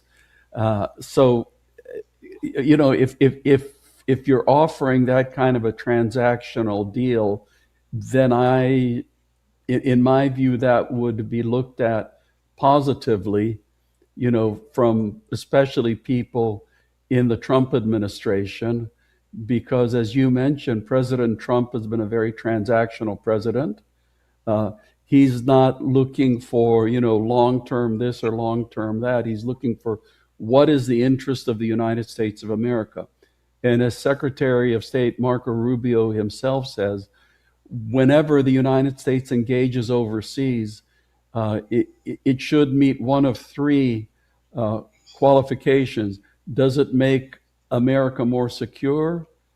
Does it make America stronger? Does it make America more prosperous? So what you are wanting to offer obviously would meet, I think, all 3 of those criteria. Yeah, thank you, Ambassador. But Ambassador, we believe that your voice matters. You might retired, but you're still ambassador, and we believe that U.S. government is still listening to you. Thank you very much. As a follow-up for the previous question, Biafra Republic government in exile, which is Brigade, I think you already answered that question. So let me just go on. And for years, the Nigerian government has used terrorism in the country as an excuse to ask for arms sale to Nigeria. Instead of using the weapon to fight Boko Haram, either the Nigerian government will use the weapon to engage in military action against Biafra, or provide those weapons to so-called reintegrate terrorists. Now, there is a shift towards direct U.S. counter-terrorism action in Nigeria, perhaps reflecting concern about the Nigerian military intention. So the question goes, what are your thoughts regarding arms sale to Nigeria? Should they block, or at least condition attached the U.S. arm cannot be used against Biafrans and the Christian population? Yes, so let's look at today's world. The truth is that any country or even movement with the funds is able to get weapons. We've seen that around, whether it's good guys or bad guys. So the Nigerian military is going to get weapons. So I would be very much in favor of very strict conditionality on any U.S. arms sales to Nigeria. When I was Assistant Secretary of State for Africa, we saw the same thing with Cameroon, because we were providing Cameroon military assistance to fight against the Islamic extremists in the far north of Cameroon. But it turned out that some of that was being used against the Ambazonia movement. So at that time, the United States cut back on some of the military assistance to Cameroon. So in my view, given today's world, yes, it's, it may as well do the military support, but it has to be with very strong conditionality, because if the United States doesn't engage in military support, then they turn to China, they turn to Russia, they turn to Belarus, other places. But conditionality is extremely important. Thank you, Ambassador. And as also a follow-up to the previous question, Brigade has offered the U.S. military base in Biafran territory, which would provide the U.S. valuable access to the Gulf of Guinea. We know how important the Gulf of Guinea is. We believe this is valuable given increased terrorism in West Africa and the loss of U.S. presence in the Sahel. This idea of having U.S. military base in Biafra has been spoken about by foreign policy experts in Washington, D.C. What do you think of this idea? Again, I cannot speak for the U.S. government, but obviously the United States is looking for strategic geopolitical areas for basing rights. So, in your engagement, that obviously would be something else that would be attractive for you to be putting on the table.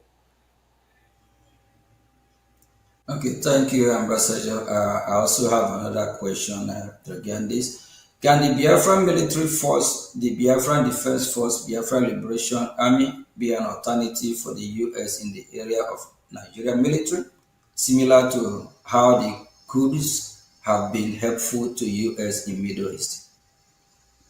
Well, right now, official U.S. government policy is to recognize Nigeria. So that kind of a question would only be applicable in the future if there's further political evolution that goes on. Because right now, the United States of America deals with the Nigerian military, not with other components. Even in the case right now of Somaliland, which actually runs its own territory, it has an army. And I know that our own Pentagon would be very open to engaging with them, but their engagement is limited because the United States policy is still to view one Somalia instead of individually recognizing Somaliland. So, your situation probably would be similar. So it would depend on future evolution. Thank you, Ambassador. Why our focus is achieving self-determination for Biafra, we do follow the event in broader Nigeria as well. Many have observed that Nigeria is no longer a democracy and is moving toward a one-party rule and is looking to rig the 2027 elections. What are your thoughts on this, and what should the U.S. reaction be if the 2027 election do end up being rigged? You may have a unique insight into this, given your time as U.S. Deputy Ambassador to Nigeria during the annulment of the 1993 election and the rise of Sani Abacha. Yeah, I mentioned I was there when Bashir and Abiola actually won the election. I got to know him pretty well. And he was an extremely frustrated man because I think the results were obvious to everybody, but Sani Abacha, Sani Abacha made himself the ruler of Nigeria. So Nigeria's had a very precarious political past, and it is in very dangerous territory again. You gentlemen all know that there was an understanding, not formal, but an informal understanding, that Muslim presidents would be followed by Christian presidents, And there was also an understanding that if the president was Muslim, the vice president would be Christian, and vice versa. And we also know now that that agreement has been broken. We've had Muslim presidents now, I think, for, if I'm right, for over 10 years. So the political situation is precarious. There have been some fairly influential people recently, including some of your human rights champions, who have cautioned that if people don't look out, then the country's on its way to the same road that unfortunately we have seen in some other African countries of it becoming a single party state. I think, when democracy was restored and Obasanjo became president, I think it was a very well devised plan to make sure that there would be at least two, if not more, national political parties. And it would be tragic for the rest of Nigeria if that system was now overthrown.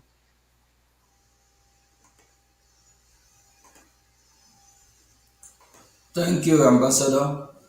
Would a turn of Nigeria to one party rule also provide even greater reason and justification for Biafra aspirations?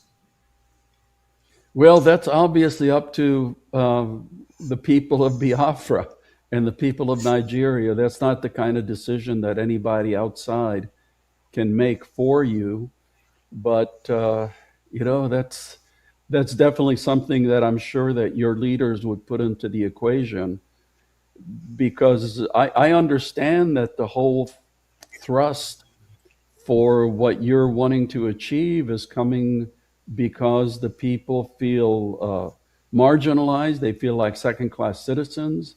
They feel like they have not been getting their share of the national treasures, even though they are providing much more than their share to the nation. So, that's the kind of frustration that leads people to look around and say, there must be a better way to do this. Thank you, Ambassador. I know because of time, we still have a few more minutes left. From our conversation in Washington, D.C., U.S. officials are open to exploring possibility with us, which by their own admission, they will not have even considered just one or two of these years ago. We suspect that this is not only due to our education campaign, but also U.S. dissatisfaction with the Nigerian government. What are your thoughts on the performance of the Nigerian government, as well as how we can keep pushing the envelope forward? You are absolutely right. It's almost like a demand and a supply factor, because on the one hand, you have American policymakers who have become extremely disappointed in Nigeria. The victimization of Christians has been probably the most dramatic recent issue which has popped up, which American politicians and policymakers of all parties are looking at and saying, this is absolutely wrong. But as we all know, sitting here, that Nigeria is undergoing a series of extremely difficult and very serious crises. Most countries, any one of which would be existential, but somehow, you have to say the Nigerian people are extremely tough, because they always get through these crises one after the other. But now they're going on at the same time. And with all of the crises going on, with all of the disappointment in Nigeria, all of a sudden you have your group, which is stepping forward, which is educating people and informing people about this solution that might be right in front of their eyes if they were to follow it, or if they were to support it. So you have the interior factors and you have the exterior factors, and All I can say is that you are making your push at a very timely moment of history. Thank you very much, Ambassador. And we always are going to be grateful for somebody like you with your voice, and also our lobby here, Elias. We have already pushed a lot in Washington D.C. A lot have happened. A lot of education meeting after meeting, just like throughout last week. Even we travel far and wide, all the way to even Florida. So it's just a lot. And the people of Nigeria, those that identify themselves as Nigeria, are crying. They are tired. They can't afford food to eat, no road, no electricity, nothing is working. Everything is just falling apart. The people themselves are tired. Thank you very much. And Can I just can I just say one thing? One thing I have noticed: Nigerians who leave Nigeria end up doing extremely well. When I was vice provost at Texas Tech, I was in charge of all the international programs, and we had quite a few Nigerian students. So among the international student groups, the top grades were received by the Chinese students, but the second group were the Nigerian students, and most of them were in engineering or business. And I've always said, when Nigerians do so well outside of Nigeria, why in the world cannot it be one of the greatest countries on earth? Nigerians should be able to do just as well inside Nigeria as they do outside of Nigeria. And unfortunately, what has been stopping them has been the government. Yeah, you're absolutely right on that. Just because of the foundation of Nigeria, is built on faulty foundation. The division is just too much. That brought me to a former president called Goodluck Jonathan. Goodluck Jonathan quote from former president before him, like Nnamdi Azikiwe, Tafawa Balewa, and other before him, that they said that Nigeria, that the British government is trying to make it work, but the people are not making it work because the people are different. So they always like if the Yoruba today happen to be the president, from the southeast Biafrans, they're not gonna like it. If the North happen to be the president, both the southwest, southeast, they have problem.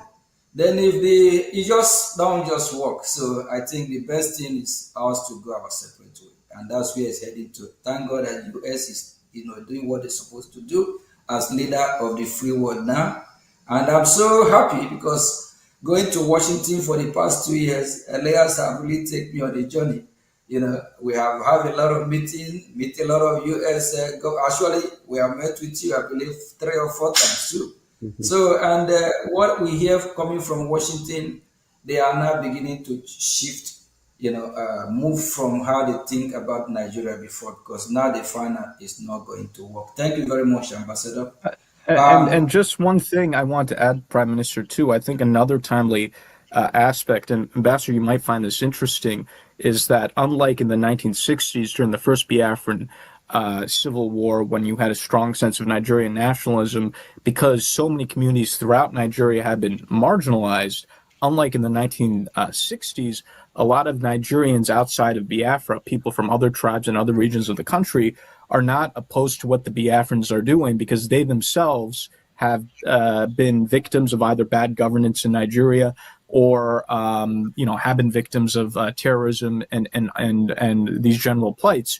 So if you in monitoring and speaking with non-Biafrans, the mindset of a lot of not the government but the Nigerian people is, okay, if the Biafrans want to go, let them go, because we're also suffering a lot of the same issues. So I think the good thing is I don't think we're going to have a repeat of the 67 to 70 war, because a lot of people throughout the country see the flaws in the system and now personally relate to many of the things that the Biafrans have gone through. Granted, the Nigerian government is, of course, vociferously opposed to the to what the Biafran aspirations are, but putting the government aside, I think in terms of the general population, even outside of Biafra, there's a lot of, if not sympathy, at least understanding And I don't think the Nigerian government will even have the moral support to engage in a heavily militarized conflict against the Biafrans. I think what they're doing against the Biafrans is already unpopular throughout the country. Even many non-Biafrans have criticized the Nigerian government for their heavy-handedness in dealing with the Biafrans. And I think from a population perspective, I think many things are moving our way. Of course, the Nigerian government has its vested interests, and they'll be much more aggressive towards the Biafrans for the foreseeable future. So I just want to add that perspective as well. Thank you very much, Elias. And Ambassador, I know we have thrown a lot of questions on you. You just have a few more to go. And it actually shocked me, and I believe it shocked other people when they see this, find out that the same people that have been massacred today, like the Middle Belt, both the minority in the north, these are the same people that fought against Biafra, killed Biafrans in million. And these are the same people that years ago, all of them be campaigning one Nigeria to save Nigeria. The same Nigeria they try to save is killing them. So they themselves, I believe, they want to leave, they want to exit Nigeria. They are getting tired. We need to save the life of the Middle Belt, minority in the north, even the Muslim moderate, whether Muslim moderate or whatever, no one deserves to die. So, each region just have to go their separate way. I believe even the north will live better on their own, the southwest will be better on their own, the southeast, which is Biafra, will be better on our own, and the Middle Belt, and they are good in agriculture, did not have a gold. There's gold in Zamfara, so the southwest have minerals, and they also have a potential of surviving as a country of their own. We Biafrans also, we also survive on our own, of which if they don't, we will help them. Thank you very much, Ambassador. Ambassador, we have just two more questions for you. What are your thoughts on how Biafrans should frame the Biafran struggle to the U.S. government and to international audience who may be unfamiliar with the conflict? I personally think that Elias is eminently qualified in that regard, because the way to do it is to present very much what you were just saying, is that Biafra, I think historically, the term was used in the 17th century, in the 1600s. So there is a distinct history, there's a distinct people, there is a close historical record. Then you had the horrendous circumstances of the war, the incredible suffering. I forgot if it was up to 2 million people who died. Now you're a region of anywhere from, I don't think there's been a census, but I know estimates go from 50 million to 70 million people in the region, very heavily Christianized. The last thing Biafra would want is to have any part of Sharia law, which exists, I think, now in 19 northern states of Nigeria. So it's almost like, I've heard Elias, it was, I think, Michael Rubin, who referred to a second wave of decolonization, that the first wave of decolonization in Africa was against the European powers that had colonized it. Now, colonialism is not necessarily by somebody who's a different race, because being Hungarian, we were colonized by Austrians and Russians along with the Turks. So it can be that, in today's Africa, that some people see themselves being colonized by a fellow African ethnic group, and those forces are steering very quickly. So, information, education, the truth about what's going on, the truth that has gone on, and the kind of future that you want. I have never, said it has to be independence. My own campaign has always been for justice and equality and fairness for all of the people, and that's what I absolutely believe in, and that's the points that you should be making. Thank you Thank you, very much. Ambassador. Thank you. Thank you Thank you so very much. much, Ambassador. And that justice, that's where we are. Because when you mention of Sharia law, we are Christians, 100% Christians. From that, we Biafrans, that's who we are as Christians. Sharia law is a no-go for Biafran people. And these Islamic jihadist terrorists, with their own ideology, they said we must be converted to Islam, of which they want to Islamize us. So automatically, the division is there. It's just we need justice because it's not going to work, and justice have to play its own role, its own part here. Since we are not going to accept that Sharia law, and it's part of the reason why all killing the Middle Belt and even a minority in the north, and they are actually pushing it towards the Biafran territory to try to, see how they can penetrate with this so-called Sharia law and whatever they call it. Elias, I just you want to want to? quickly, yeah, I just want to quickly add to this. This is not an overblown concern. This is a very legitimate concern. Senator Ted Cruz, for example, has introduced legislation addressing this issue of the spread of Sharia law in Nigeria. It's throughout the North, but what people are less aware of is that the radical Islamic politicians in Nigeria are trying to bring it into the Middle Belt and even into the South. So, for example, in some parts of the Southwest, what we call the Yoruba traditional territory, they're now discussing in some states the introduction of Sharia law, which is very it's not native at all because Ambassador, as you know, the Yorubas, they're a mixture of Christian and Muslim. They tend to be very moderate. Sharia law is really not indigenous to those people at all. And even with the Biafrans, Sharia law has not yet been introduced, but now the Nigerian government, for example, we've noticed propaganda recently talking about this concept of Igbo Muslims, which is very strange. And we see this as the beginning of what they're already trying to do in the Southwest, of trying to now push Sharia law into the Southwest. So they're slowly bringing Sharia from the North into the Middle Belt and even in the South now, or parts of the South. And if they continue to do that, I do think there's going to be significant unrest in Nigeria, not just in Biafra, but throughout other parts of Nigeria, if they try to impose Sharia on Christian or moderate Muslim populations. Yeah. And I think this is something the U.S. government has to be engaged on. Yeah. Yeah, because people should remember that the reason South Sudan split off from Sudan was the whole issue of Sharia law, because the South Sudanese were Christians or animists. Like me, they like drinking their beer.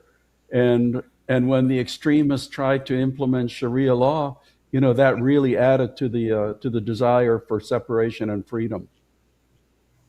Yeah, thank you very much, Ambassador. Before I find my question, let me add something there. Let me add something, please.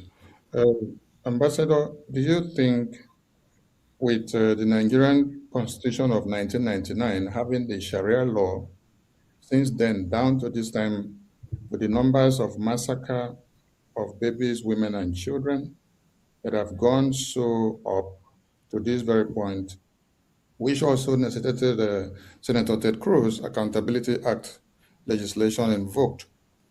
We've seen like 5,191 in 2021. We've seen like 5,061 in 2022. We've seen 8,222 in 2023. We've seen 6,500 in 2024. 2025 has 7,500 Christians massacred. Looking at the future or in the next 2-3 years, do you think Christians have a hope or they will still be alive in Nigeria with the Sharia law? Absolutely. No, Christians absolutely have a hope because they have to stand up and against this kind of what I call religious intolerance. If you remember when Sharia law was introduced in the northern states, the deal was that it would not apply to Christians. So when Ramadan came along, Christians were supposed to be able to continue their meals. Christians were supposed to be able to continue buying traditional beer and things like that, but that's not how it turned out. Now, when there's Ramadan in the Sharia states, everybody has to participate, whether they're Christian or Muslim, because they have their religious police. So, that, like I said, they tried it in Sudan, and the South Sudanese said, no, we are out of here. Take your Sharia law. If you want it, that's good for you, but we are Christians and we're not going to deal with it. Thank you very much, Ambassador. I think you just answered that question, that Christians have to stand up and have their own Christian country. Yep. Christians in the Middle Belt need to stand up if they want to live, and they will be well better off having their own territory and worship their God. Then those that want to worship Sharia, they can go and have their Sharia. Thank you very much, Ambassador.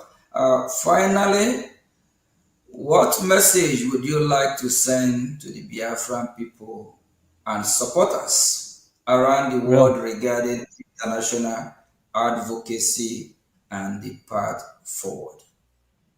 My message is that the people of Biafra have the same rights to justice and equality and dignity as anybody else, and it's for them to decide how they want it and to struggle for it. Thank you very much. Thank you, Ambassador. Thank you for being part of this program today. And I know that Biafrans and the lovers of freedom around the world will be very happy to see you on VOB, Voice of Biafra. And Minister of Information, what do you have to say to our wonderful ambassador here, being in our show? I want to say a very big thank you to our wonderful ambassador, who has been the friend of the Biafran people, the friend of the Christians, and the friend of everyone that do not carry machete to cut off heads of babies, women, and children in their communities. And that brings me to the conclusive question to our ambassador as he showers us the grace.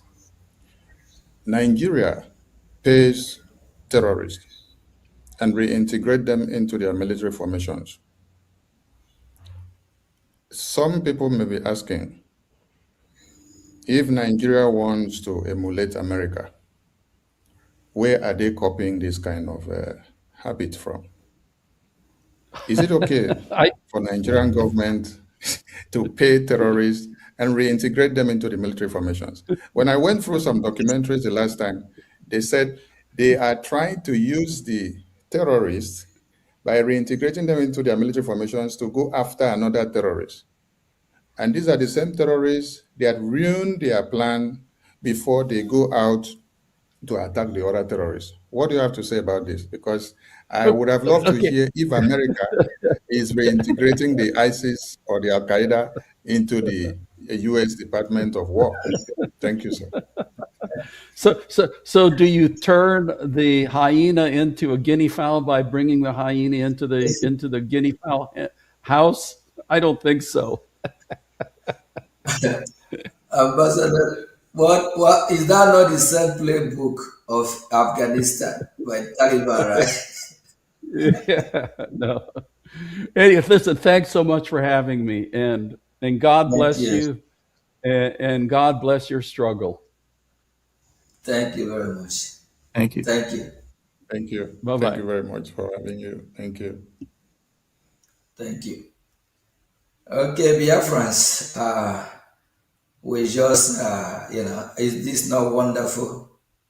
Having somebody like Ambassador Tibunage, is that not wonderful? And on the 4th of May, 9 a.m. Eastern Time, 2 p.m. Biafran time, we'll be having a Marco Rubin on our show. So please tune in as well. And, Marco Rubin is someone who we're really familiar with. And, he advocates for freedom of religion. He also advocates for freedom for oppressed one. So it's somebody that you will want to hear from him. Before we conclude, Honorable Minister of Information, I think you can take it from here. We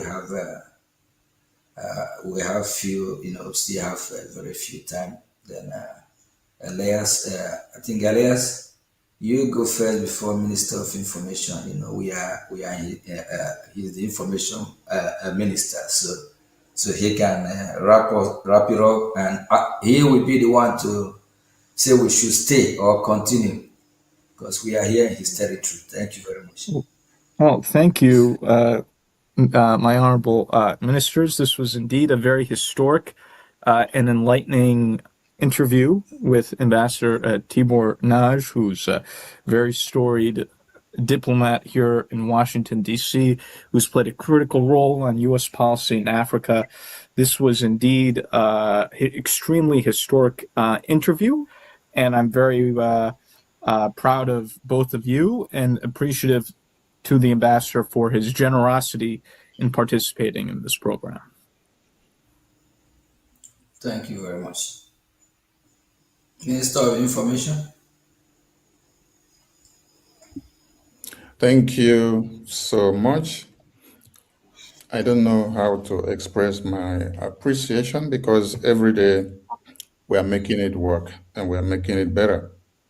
I want to appreciate Honorable Elias for your good work for Biafra, and also our Honorable PM for doing what God has ordained you to do, because the tempo is getting high.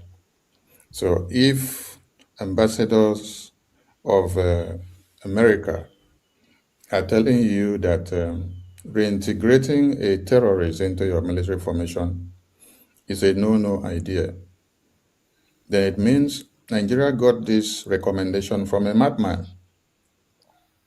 Because it's only when you have some kind of recommendation from a madman that you will be tilting your head downward, and that will land you in the lagoon. And Nigeria has landed in the lagoon because that is what we are seeing today. Their military formations are overrun on a daily basis. And there is no day you sleep and wake up without hearing that babies, women, and children have been slaughtered, communities invaded. And the worst has happened that field marshals, generals, and commanders of the Nigerian military formations are taken down daily by the notorious Boko Haram terrorists. The list goes on and on. But like we said, Biafrans have hope because we have created the space for that. And Biafra Republic Government in Exile has done it. So I appreciate all Biafrans. Please key in to our next upcoming Politics Insight. It was good having our lobbies in the show and having our PM and having Ambassador Tibor Nagy. Thank you all from here. It is Voice of Biafra Television. Bye for now. Thank you very much. Thank you.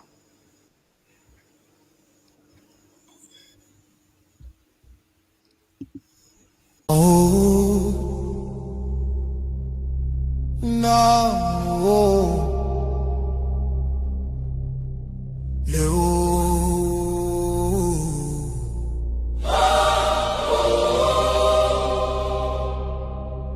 from every village,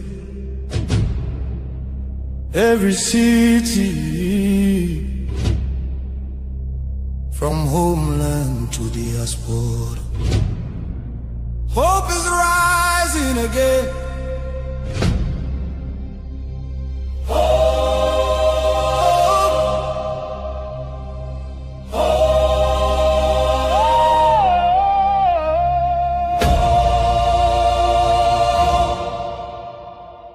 Biafra now our only hope. Yes, now our only hope. Hope for today, hope for tomorrow. No more pain, no more sorrow.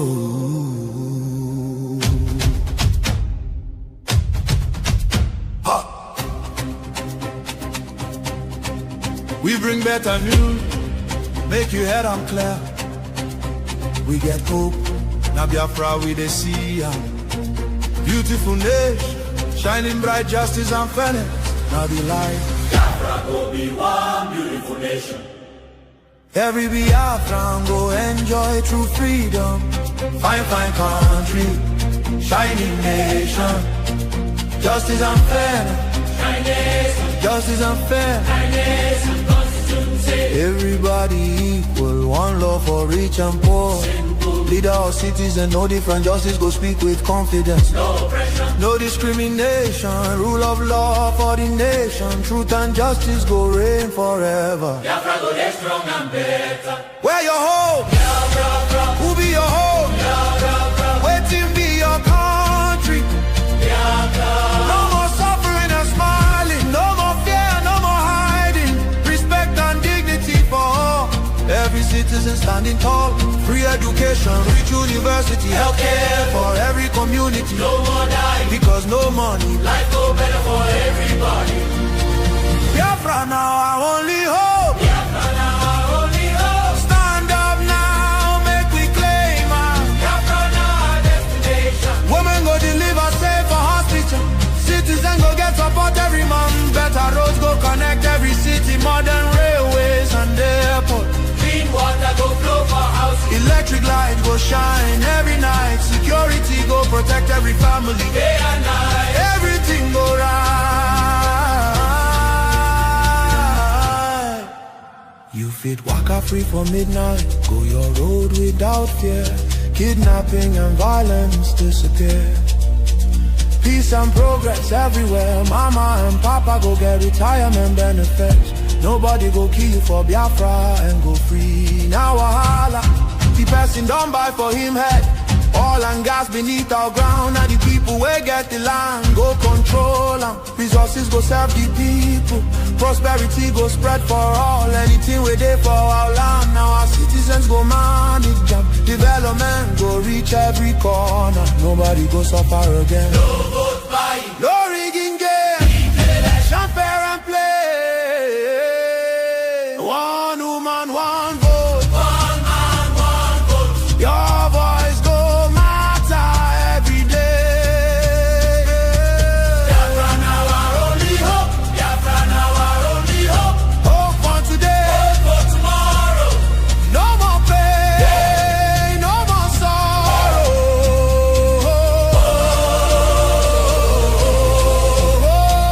Biafra now our only hope. Biafra now our only hope. Hope for today. Hope for Hope for tomorrow. No more pain, no more sorrow. Biafra. our home.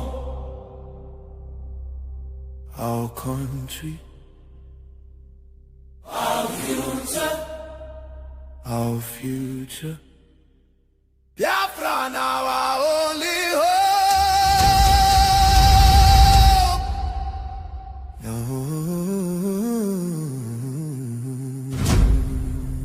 Love can heal the deepest pain. Shelter broken dreams erase. Hunger.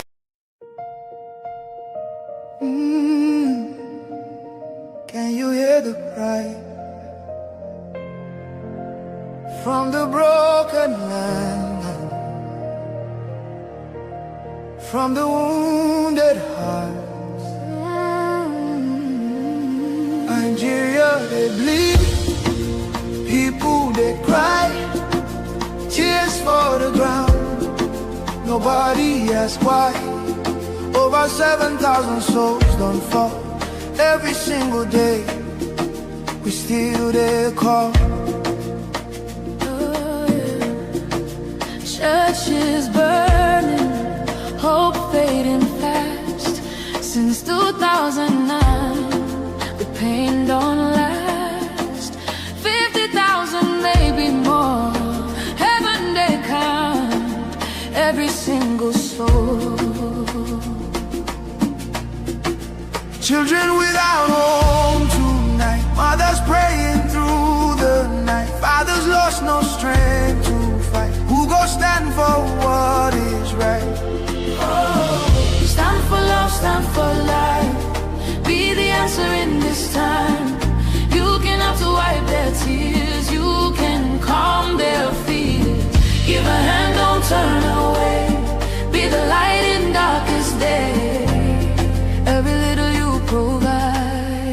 keeps a soul alive.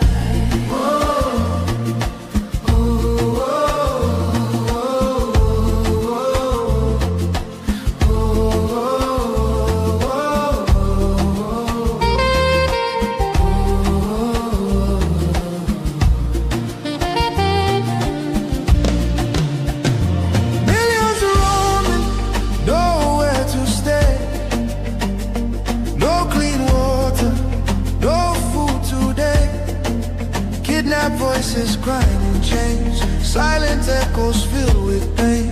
19,000 churches gone,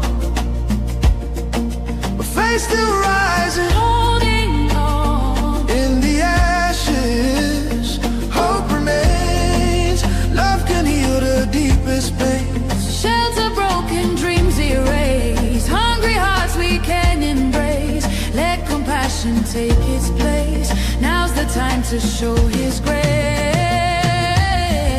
Stand for love, stand for life. Be the answer in this time.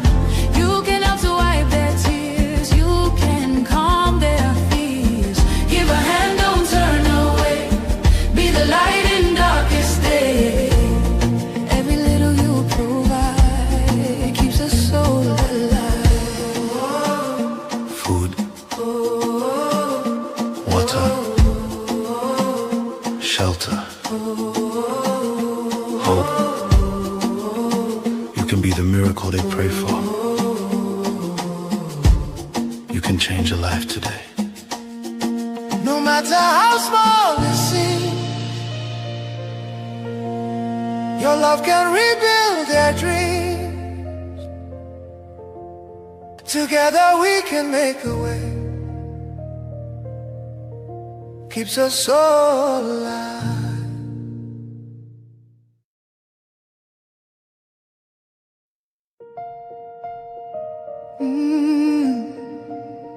Can you hear the cry from the broken land, from the wounded hearts? Nigeria, they bleed. People, they cry, tears for the ground. Nobody asks why. Over 7,000 souls don't fall. Every single day, we still there call. Oh, yeah. Churches burning, hope fading fast. Since 2009, the pain don't last. 50,000, maybe more. Heaven they count every single soul. Children without home tonight, mothers praying through the night, fathers lost no strength to fight. Who go stand for what is right? Oh, stand for love, stand for life. Be the answer in this time. You can help to wipe their tears. You can calm their fears. Give a hand, don't turn away. Be the light in darkest day. Every little you provide keeps a soul alive.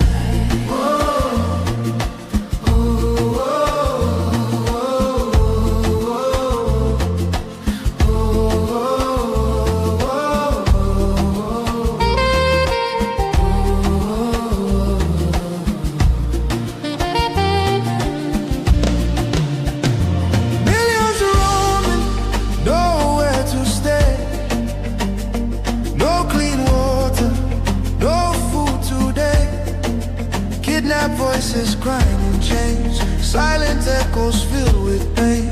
19,000 churches gone, but faith still rising, holding on. In the ashes, hope remains. Love can heal the deepest pains. Shelter broken, dreams erased. Hungry hearts we can embrace. Let compassion take its place. Now's the time to show His grace. Stand for love, stand for life. Be the answer in this time. You can help to wipe their tears. You can calm their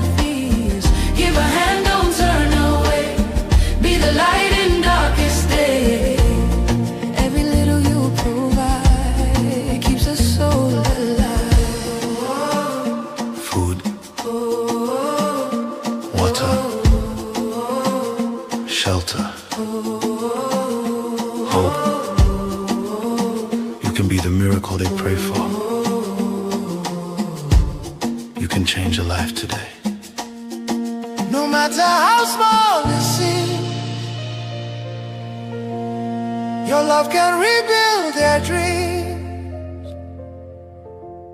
Together we can make a way. Keeps us all alive. Simple fact is radicalized Islamists are running amok in Nigeria. They're terrorizing moderate Muslims. They're terrorizing Christians. And they are targeting Christians. That cannot be disputed. And while we see many people trying to emphasize the outside issues, lifestyle, who owns land, who is the herder, et cetera, they want to emphasize that those are the key drivers and that they're the key drivers of everything but religion. And I and many others, and I'm not just talking about those of us on this committee or Americans, I'm talking about religious leaders in Nigeria believe religion is one of, if not the main driver of targeted violence right now. We just heard from Bishop Anagbe. A week and a half ago, I talked to President Magaji. President Magaji is the president of my own, he's the Nigerian president of my own faith sect, the Christian Reformed Church. We have 400,000, mostly from a Dutch background, 400,000 participants and members here in North America between the United States and Canada. We have 500,000 in Nigeria. We are essentially an African church that happens to be headquartered in Grand Rapids, Michigan. And I want to ask this question, because this seems to be sort of part of the central argument. Well, this isn't necessary. Well, certainly the Trump administration believed it was necessary the first go around. And I want to ask this question. Did things improve when the Biden administration removed the CPC? Thank you for your question, Representative Huizenga. And just for the record, I'm seeing a number of heads shaking no in the right behind you. And these are people that may have a little better information than what the American media is, and they're all nodding their head right now. So go ahead. Thank you for your question, Representative Huizenga. As you mentioned, violence has increased over the last several years. It was unfortunate that the Biden administration chose to remove Nigeria as a CPC in 2021 and 2022 and 2023. And President Trump's bold action to redesignate them is a wake-up call to the Nigerian government. And as you mentioned, extremist religious ideology is, of course, a primary motivator of these attacks. The attackers themselves use religious language. They target churches. They target Christians on holidays. Yeah, and absolutely. It was Christmas Eve of 2023 when 200 people were murdered, killed in a church. Now, I want to ask this. So one question was, did things improve? I think the answer is no on that. Here's the question. Proportionally, do we see Christians killing Muslims in Christian areas of Nigeria the way that we are seeing radicalized Islamists killing Christians in Muslim areas of Nigeria? What I can tell you, Representative Huizenga, is that Christians are disproportionately targeted based on their population. Exactly. And by the way, for those that you can't pick up with the microphones, there's audible yeses behind you. Again, the people that are watching who are nodding their heads. Why? Because they have lived this. Their families have lived this. I went to school with kids from Nigeria.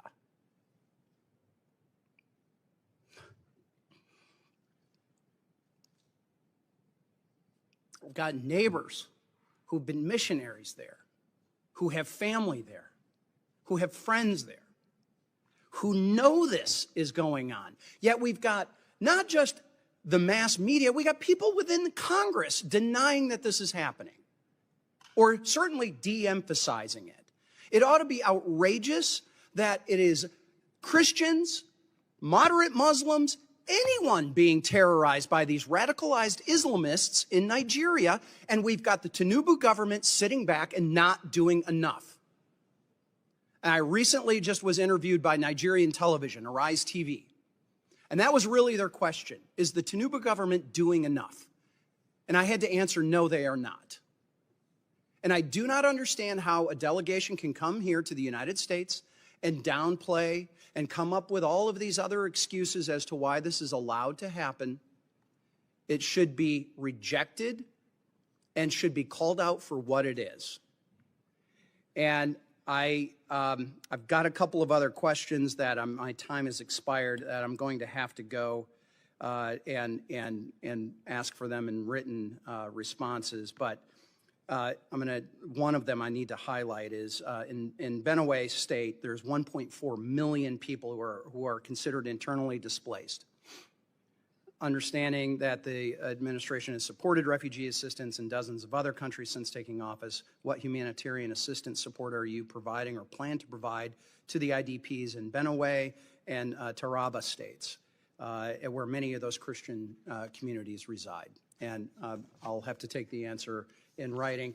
And Mr. Chairman, with your indulgence, just to show the breadth of this, I want to submit for the record remarks from the chairman of the Financial Services Committee, French Hill from Arkansas, who also serves on the in a country where you can get the death penalty for criticizing a religion. And we'll talk about that if I have time to get to questions.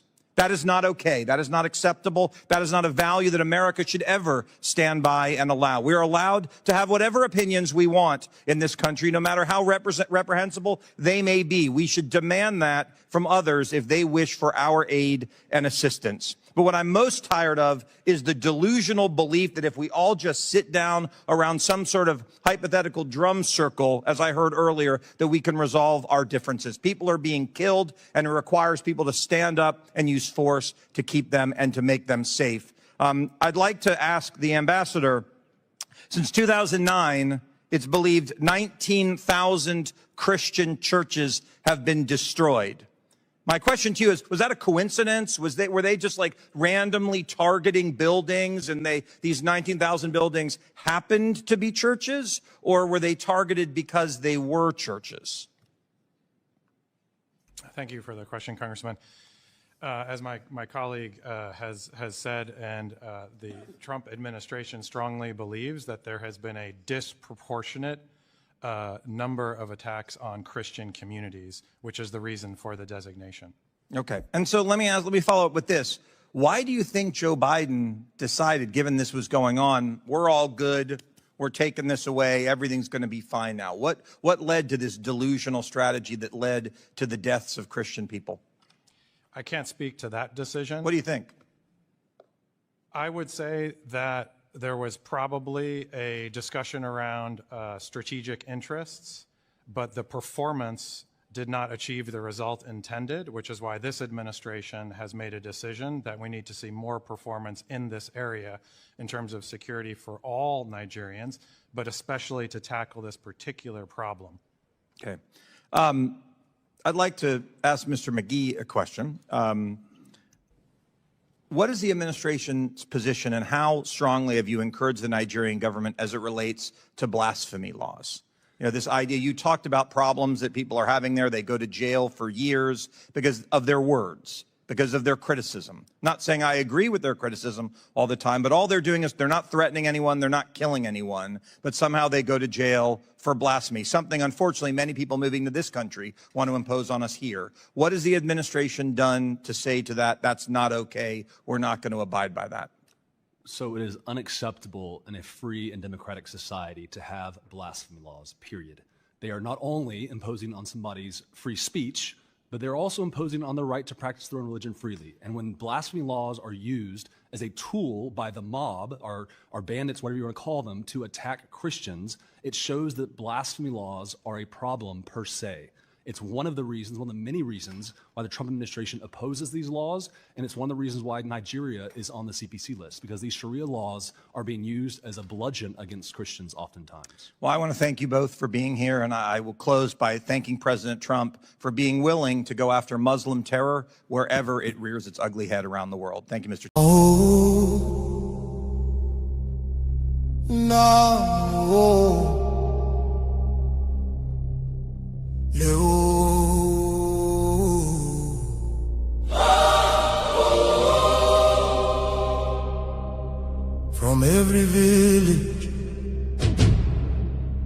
every city,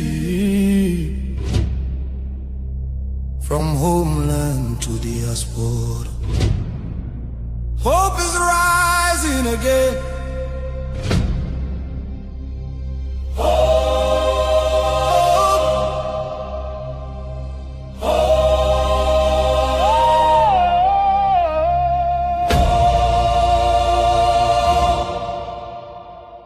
Biafra now our only hope. Yes, now our only hope. Hope for today, hope for tomorrow. No more pain, no more sorrow.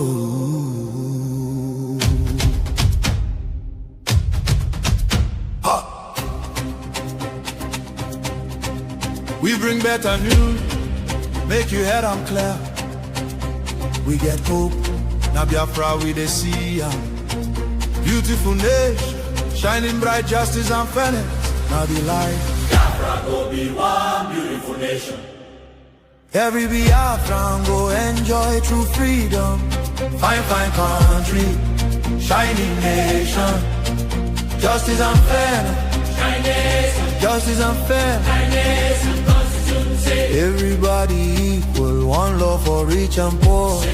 Leader or citizen, no different. Justice go speak with confidence. No oppression, no discrimination. Rule of law for the nation. Truth and justice go reign forever. Biafra go get strong and better. Where your hope? Biafra. Who be your hope? Biafra. Waiting be your country.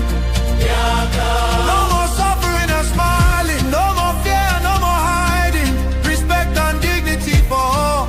Every citizen standing tall. Free education, rich university, healthcare for every community. No more dying, because no money. Life go better for everybody. Biafra now our only hope. Biafra now our only hope. Stand up now, make we claim our Biafra now our destination. Women go deliver safe for hospital. Citizen go get support every month. Better roads go connect every city. Modern railways and airport. Clean water go flow for houses. Electric light go shine every night. Security go protect every family. Day and night. Everything go right. You fit waka free for midnight. Go your road without fear. Kidnapping and violence disappear. Peace and progress everywhere. Mama and papa go get retirement benefits. Nobody go kill you for Biafra and go free. Now wahala, the person don't buy for him head. Oil and gas beneath our ground. And the people where get the land go control them. Resources go serve the people. Prosperity go spread for all. Anything we there for our land. Now our citizens go manage them. Development go reach every corner. Nobody go suffer again. No vote buying, no rigging game. Election fair and play. One woman, one vote. One man, one vote. Your voice go matter every day.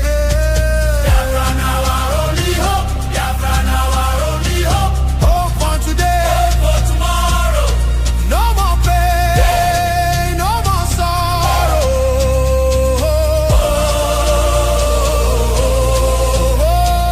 Biafra now our only hope. Biafra now our only hope. Hope for today. Hope for tomorrow. No more pain, no more sorrow. Biafra. Our home, our country, our future, our future. Biafra now our only hope. Oh.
The Subcommittee on Africa will come to order, and good morning to all of you. I do ask unanimous consent that the Representative James from Michigan, Representative Stutzman from Indiana, and Representative Moore from West Virginia be allowed to sit on the dais and participate in today's hearing.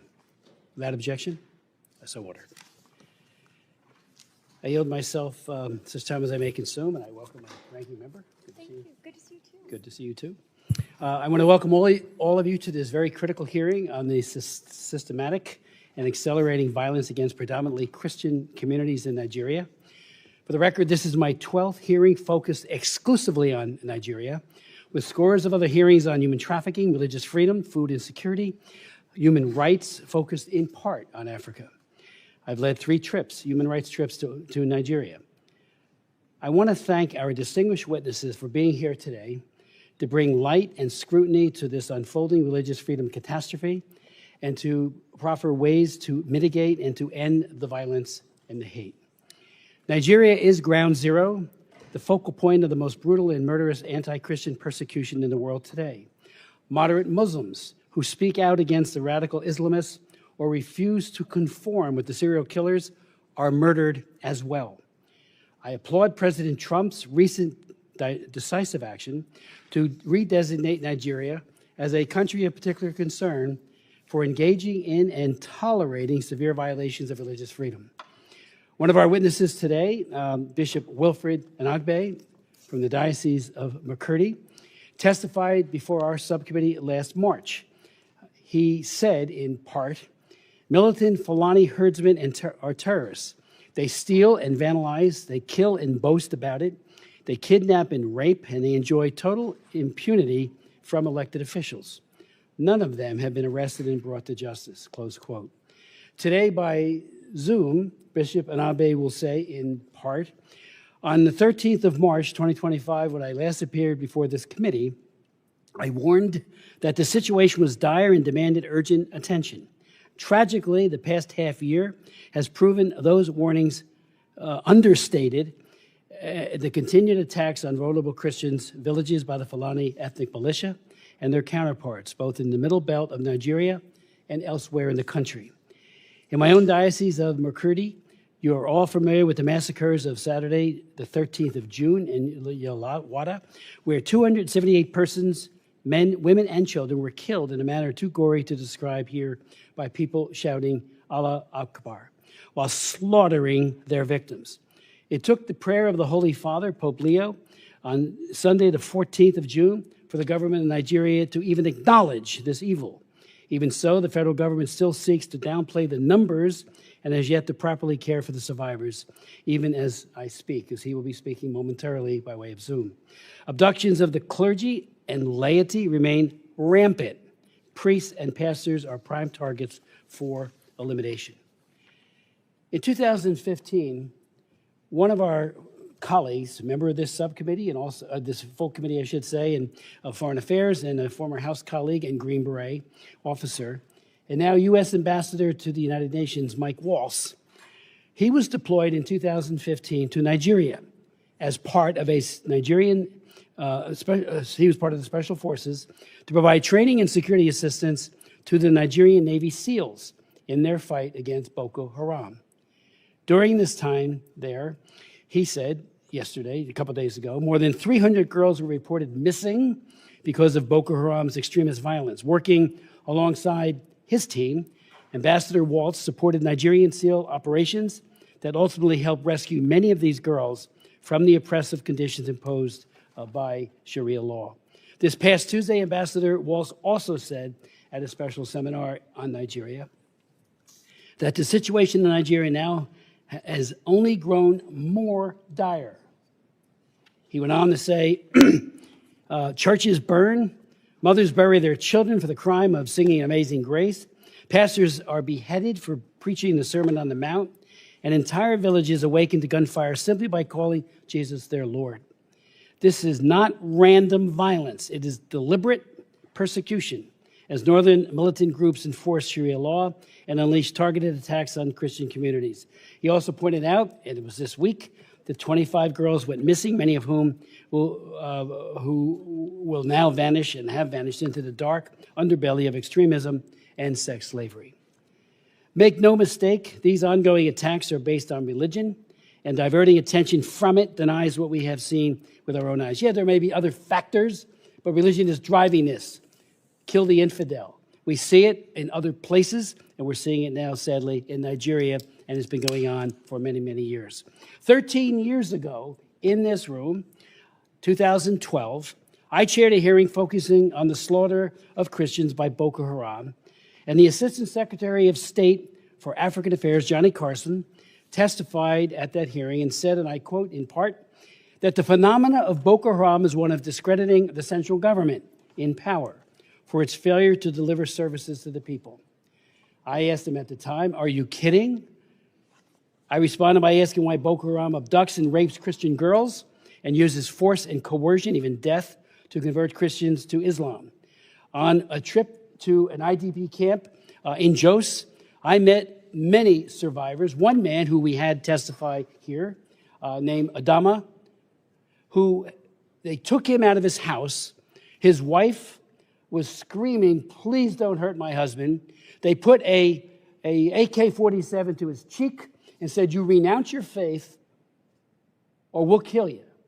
He said, well, I'm ready to meet my Lord. They asked him again. He repeated that, and they shot him. They blew his face very, very horribly. He survived. And when I met him, I invited him to come and testify. He did. And he said, you've got to realize who Boko Haram is and stop this idea, this is my words, but his sentiment of denial, of saying, it's nothing to see here. So I asked Johnny Carson further, why won't they designate Boko Haram, at least, if not a CPC country, as a foreign terrorist organization? And he said they don't believe it. They're not a foreign terrorist organization. I worked on that for 3 years, additional hearings. On the day I was marking up my bill, and it was called the Boko Haram Terrorist Designation Act of 2013, to put Congress on record demanding an FDO designation, that day, the administration declared Boko Haram a foreign terrorist organization. I was very happy with it, but we could have done that 3 years earlier, maybe had found out what their sources of weapons and funding and everything else might have been, thereby, again, mitigating some of the harm. For too long, the world has looked away, a culture of denial, as radical Fulani militants, Boko Haram and ISIS West Africa have waged a relentless campaign of terror, murder, and displacement across Nigeria, including the states of Plateau, Benue, and Kaduna. According to Open Doors, and I just want to say something about Open Doors. I've worked with Open Doors for 40 years. I knew the founder, Brother Andrew, an absolutely honest and committed man, and that organization to this day continues to speak truth to power all over the world, including in Nigeria. Well, they have said, Open Doors, more Christians are slaughtered in Nigeria than anywhere else in the world. I co-chair the China Commission. I just left a hearing that we're holding over on the Senate side on religious persecution there, against everyone, against the Falun Gong, against the Christians, against the Buddhists in Xinjiang, not the Buddhists, the Buddhists in Tibet, and the Muslims in Xinjiang. And while they kill many, they incarcerate and harass more than they slaughter. These groups in Nigeria are doing just that, slaughtering. Another group has said over 52,000 Christians in Nigeria have reportedly been targeted and killed by Islamist extremists, while approximately 34,000 moderate Muslims have been murdered as well since 2009. And, that is less focused upon. I raise it every time, and I hope we all will. They're killing those who don't conform to the radical Islamist view, and so they get killed too. I met with many imams on trips to Nigeria as well as here, and they say if we speak out, we'll be firebombed too. During a visit, 19,000 churches have also been attacked. More than 7,000 have been murdered in this year alone. During my visit to Jos in 2013, I visited many churches that have been firebombed in Jos. And I listened to the survivors and was moved almost to tears, and to tears with some, when they talked about the numbing loss and pain of losing loved ones. And the churches were decimated, each and every one of them, either by cars coming in and plowing everybody and destroying the physical, or by bombs, and of course always the ever-present AK-47. They pleaded with their own government and the world to end the cruelty and violence. and I've been raising it, as have many others ever since. About 5 million Christians have been displaced and forced into internally displaced persons camps within Nigeria and refugee camps at regional and sub-regional borders, according to an Inter-Society report. Open Doors reports, and again, I hope we can finally get beyond just saying nothing's to see here. While Christians used to be vulnerable only to Muslim-majority northern states, this violence continues to spread into the Middle Belt and even further south. The attacks are shockingly brutal. Many believers are killed, particularly men, while women are often kidnapped and targeted for what? Sexual violence, rape, and other abuse. More believers are killed for their faith in Nigeria than anywhere else in the world. These militants also destroy homes, churches, and livelihoods. And many people don't go to school anymore. One estimate is 10,000 schools have been closed due to this violence. The Nigerian government has a fundamental constitutional obligation to protect its own citizens. Yet the brutal reality is that the perpetrators of these crimes operate with impunity. The lack of accountability sends a chilling message that the lives of Christian farmers and their families are expendable. This failure has rightfully been called out by the President of the United States, President Trump, and Secretary of State Rubio. The United States must not stand by idly.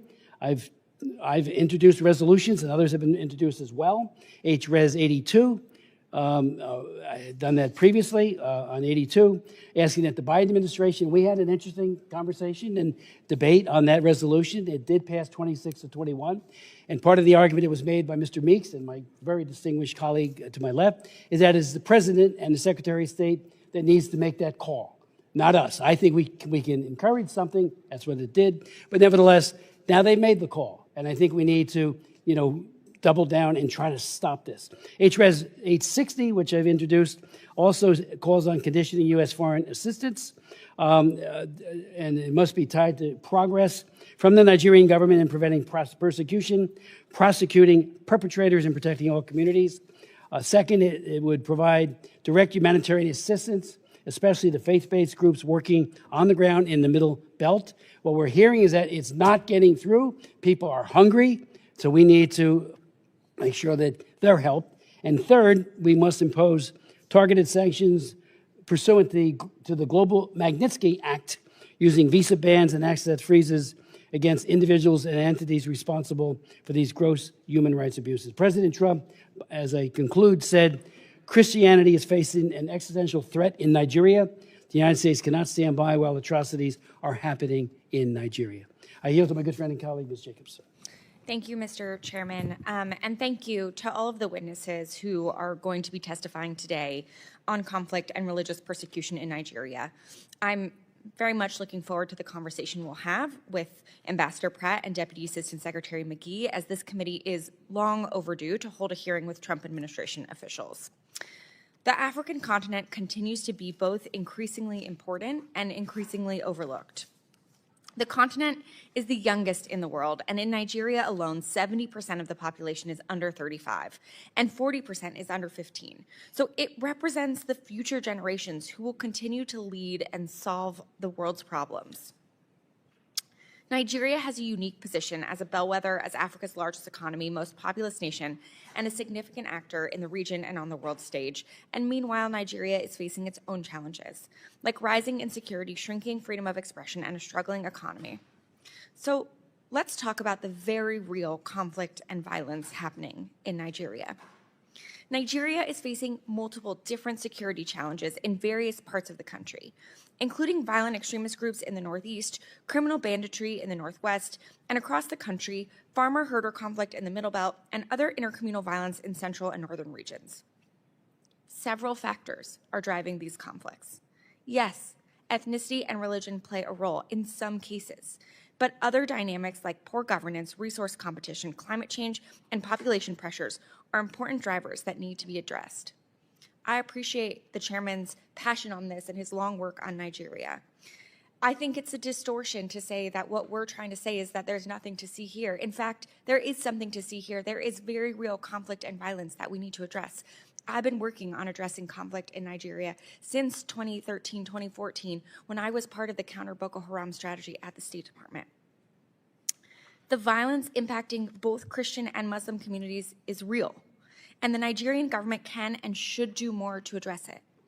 I was horrified to learn of the killing of 2 people and the kidnapping of the pastor and a worshiper at a church in Kwara State.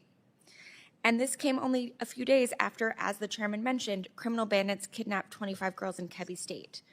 But it is counterproductive to adopt oversimplistic narratives about the multiple complex overlapping security challenges and violence across the country. The victims in the Kebbi State kidnapping were all Muslim girls. So violence affects everyone, and false narratives perpetuate harmful stereotypes and motivate tensions and violence based on religious identity. Distorting what's happening into a solely religious narrative erases the real drivers of violence and makes it harder to implement effective solutions. And it can fuel violence against the very groups the Trump administration claims it wants to protect. That's why I'm alarmed by President Trump's rhetoric about this violence and threats to go into Nigeria, guns a-blazing, and to wipe out terrorists.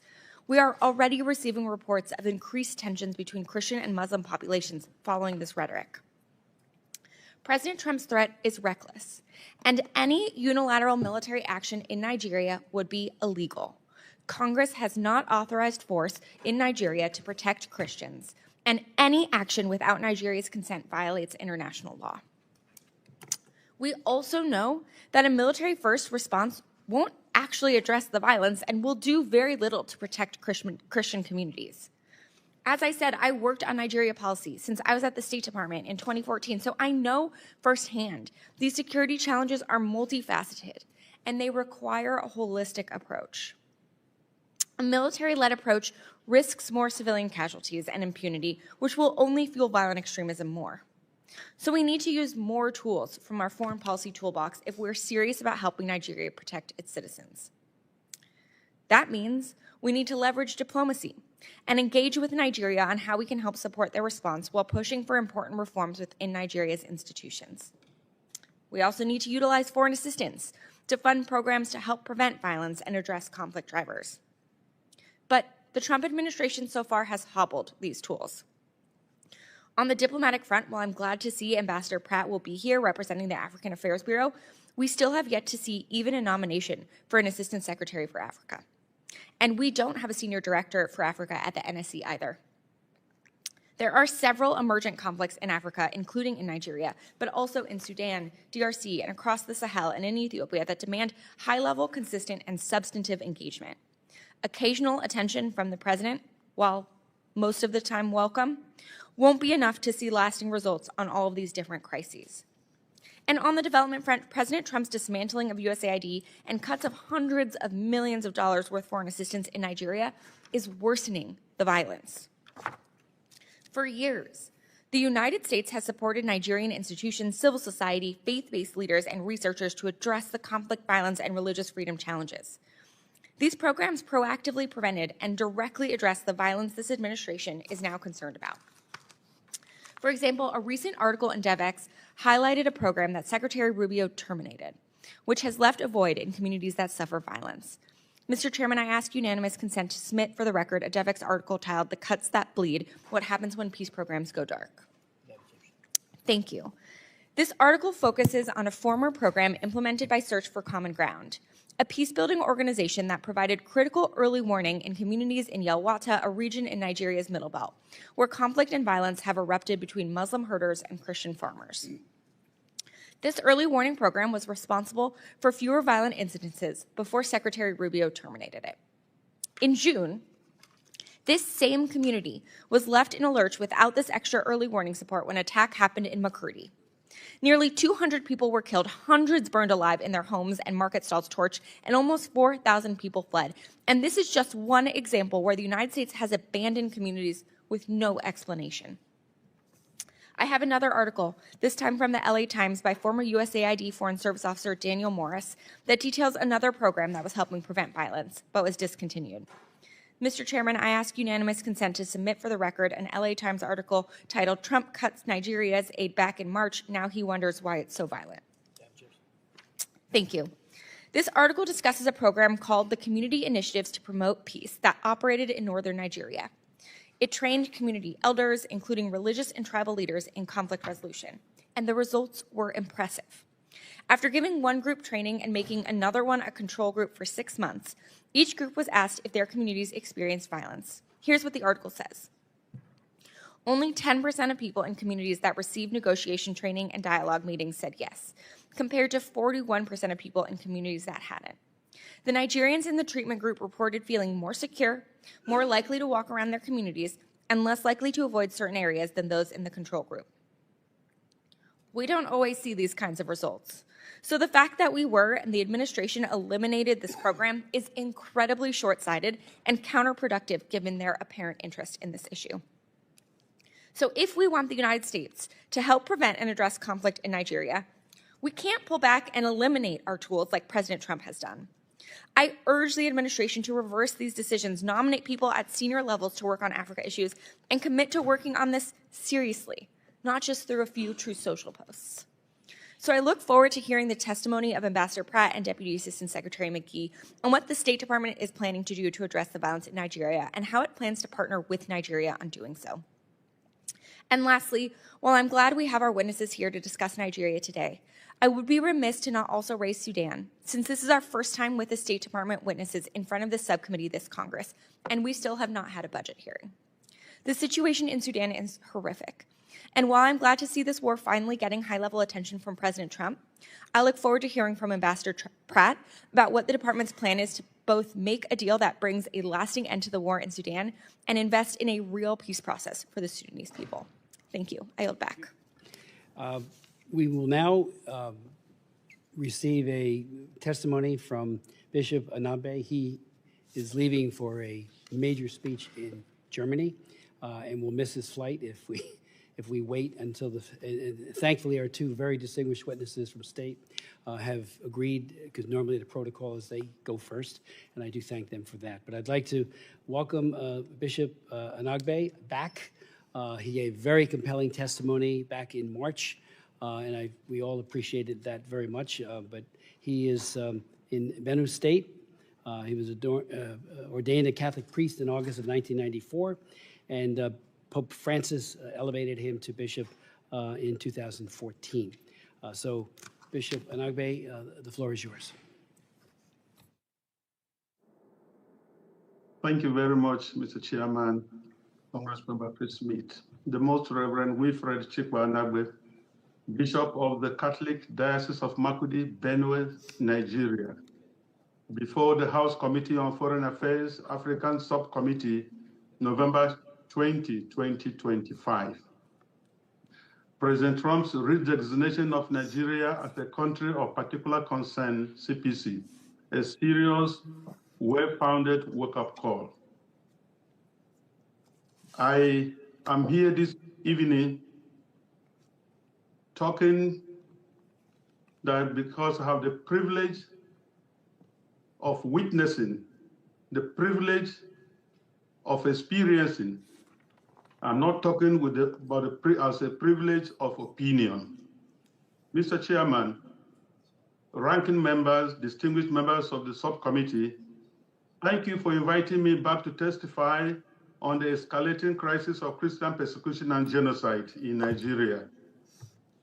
6 months ago, precisely on 13th March 2025, when I last appeared before this committee, I warned that the situation was there and demanded urgent attention. Tragically, the past half year has proven those warnings understated the continued attack on vulnerable Christian villages by the Fulani ethnic militia and their counterparts, both in the Middle Belt of Nigeria and elsewhere in the country. Since my testimony in March 2025, credible reports from organizations monitoring religious freedom, including Open Doors and our own Justice, Development and Peace Commission in Makurdi Diocese, have documented continuing attacks on Christian villages, especially in the Middle Belt states of Benue and Plateau, perpetrated by the Fulani militia. Thousands more have been displaced, some adopted or subjected, with entire villages razed and churches destroyed. My own village of Aondana in Gwe West local government was attacked and several of my relatives killed on May 22nd, 2025. An entire convent of Reverend Sisters of the Clarisha Missionaries was displaced, along with the local parish, Catholic parish. Within the days following that attack, nearby villages like Naka also witnessed attacks. In fact, on the 24th May 2025, one of my priests, Father Solomon Atongu, was shot and left to die in the pool of his blood, while those traveling with him were adopted. Though he survived the attack, he is unable to walk freely because he has a broken bone. A few weeks before, on Palm Sunday, April 13, 2025, with the attack occurring late that night into the early hours of April 14th, Fulani militants launched a coordinated assault on Christian communities in Plateau State, Nigeria, primarily targeting the village of Zike in the Basa local government area near Jos. This incident was part of a broader wave of violence in the region during Holy Week, targeting Christians as they prepare to celebrate one of the most holy, important feasts in our church. In my own diocese of Makurdi, you are all familiar with the massacres of Saturday, 13th June in Yellowater, where 278 persons, men, women, and children were killed in a manner too gory to describe here by people shouting Allah Akbar, while slaughtering their victims. It took the prayers of the Holy Father Pope Leo XIV on Sunday, June 14th, for the government in Nigeria to even acknowledge this evil. Even so, the federal government still seeks to downplay the numbers and has yet to properly care for the survivors, even as I speak.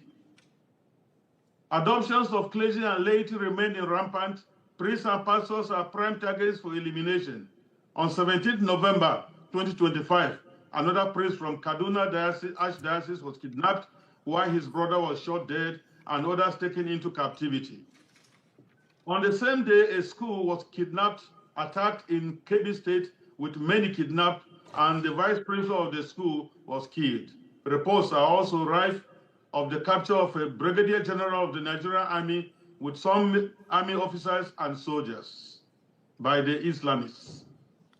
This is the daily experience of many Christians in Nigeria. Violence is spreading southward, displacing millions and destroying farmland, creating a humanitarian crisis compounded by food insecurity. Attacks by Fulani militants, Boko Haram, Islamic State of West African province, ISWAP, have intensified not only in the Middle Belt and northern states, but spreading southward and targeting Christian communities with impunity. We hoped the CPC designation by President Trump at the end of October might stabilize the situation, but instead it is deteriorating into one of the most later periods of for Nigeria Christians in recent memory. Like it is now commonly acknowledged, Nigeria remains the deadliest place on earth to be a Christian. More believers are killed there annually than in the rest of the world combined. Yet, perpetrators face little accountability, and the Nigerian government's response since the CPC designation is to unleash vain glory speakers and willing tools to spin the narrative and make false equivalencies about Muslim deaths. But I would like to ask the question here, who is killing the Muslims up north? Is there any Christian militia displacing millions and occupying lands in Nigeria? The government of Nigeria's silence and refusal to engage in the face of continued killings and displacements has deepened feelings of abandonment among the people. The national leadership appears disengaged, treating the Christian genocide report as a non-issue instead of considering it a national emergency. This lack of political will undermines trust in government institutions and fuels perceptions of complicity or indifference. Mr. Chairman, honorable members, allow me to briefly mention another point so close to my heart, the humanitarian and social impact of this genocide. In the Middle Belt alone, millions of internally displaced persons remain in camps, unable to return to their ancestral lands. This threatens cultural continuity, religious and economic survival. The psychological trauma of survivors of these attacks is immense, with little access to counseling or rehabilitation. Widows, orphans, and survivors face ongoing threats. Girls and women endure sexual violence as a weapon. So many others resort to unsafe coping mechanisms for daily sustenance, destroying families, guarantees that no more Christian will be born from so many traumatized women. This is one of the elements of genocide, securing the disappearance of a group by longer-term measures other than murder. Without quick intervention, Christianity risks elimination in parts of northern and middle belt Nigeria within a very short time. Let me put it on record here that on behalf of millions of Christians in Nigeria and in the diaspora, we want to thank President Donald J. Trump for his bold leadership in designating Nigeria as a CPC. I commend you, Mr. Chris Smith, and this subcommittee's ongoing leadership and the recent U.S. designation of Nigeria as a country of particular concern.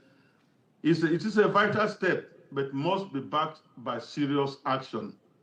1, using the Magnitsky Act for targeted sanctions on Nigerian government officials and others tolerating or condoning Islamic violence in the country. Tie security and other development or humanitarian aid to measurable protection improvements. Expand humanitarian support for IDPs. The IDPs must return to their ancestral homes and lands with security guarantees by the Nigerian government.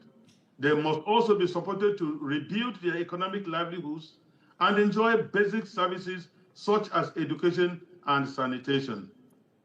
Support bills like the Nigerian Religious Freedom Accountability Act to hold perpetrators accountable. This point cannot be overemphasized because it is impunity that fuels the violence we suffer. Irrespective of who are being killed, the prime question is, are there killings in Nigeria? And the government should stop it.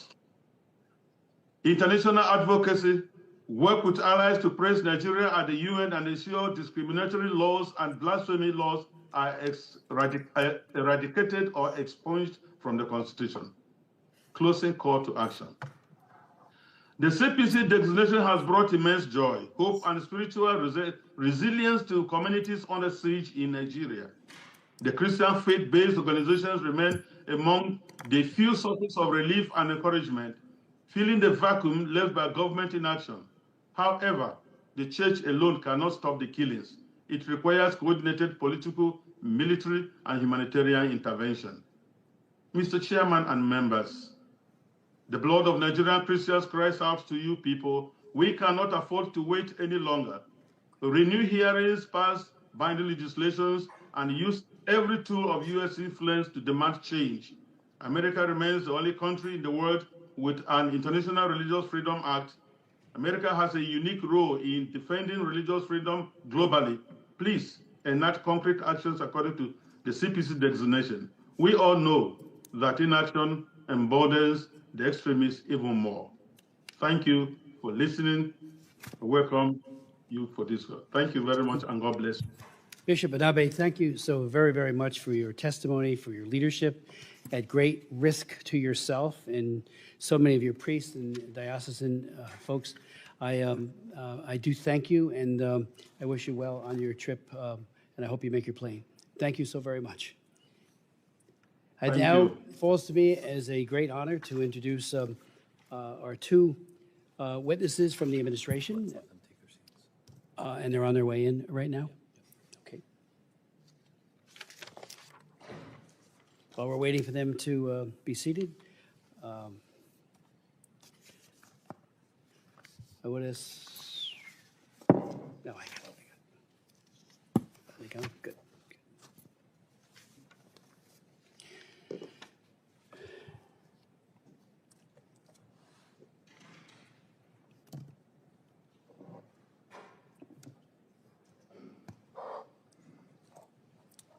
Thank you so much, gentlemen, for being here. And let me introduce Ambassador Jonathan Pratt, who is the Senior Bureau Official for the Bureau of African Affairs. From January 2023 to 2025, he served as the Bureau's Principal Deputy Assistant Secretary. Prior to that, he was U.S. Ambassador to Djibouti from 2021 to 2023. He is a recipient of the Presidential Rank Award, a Distinguished Honor Award, the Director General's Award for Reporting, and the James Clement Dunn Award for Excellence, and he has spent a lifetime working very effectively on African issues. Thank you, Ambassador Pratt, for being here and testifying. Then we'll hear from Jake McGee, who joined the Department of State in April of 2025 as Deputy Assistant Secretary in the Bureau of Democracy, Human Rights, and Labor. Prior to joining the department, Mr. McGee was an attorney at the global law firm in Washington, D.C., and spent several years in the Middle East as an executive recruiter and taught English in a refugee camp in northern Jordan. Without objection, your full bios will be made a part of the record. Ambassador Pratt, the floor is yours.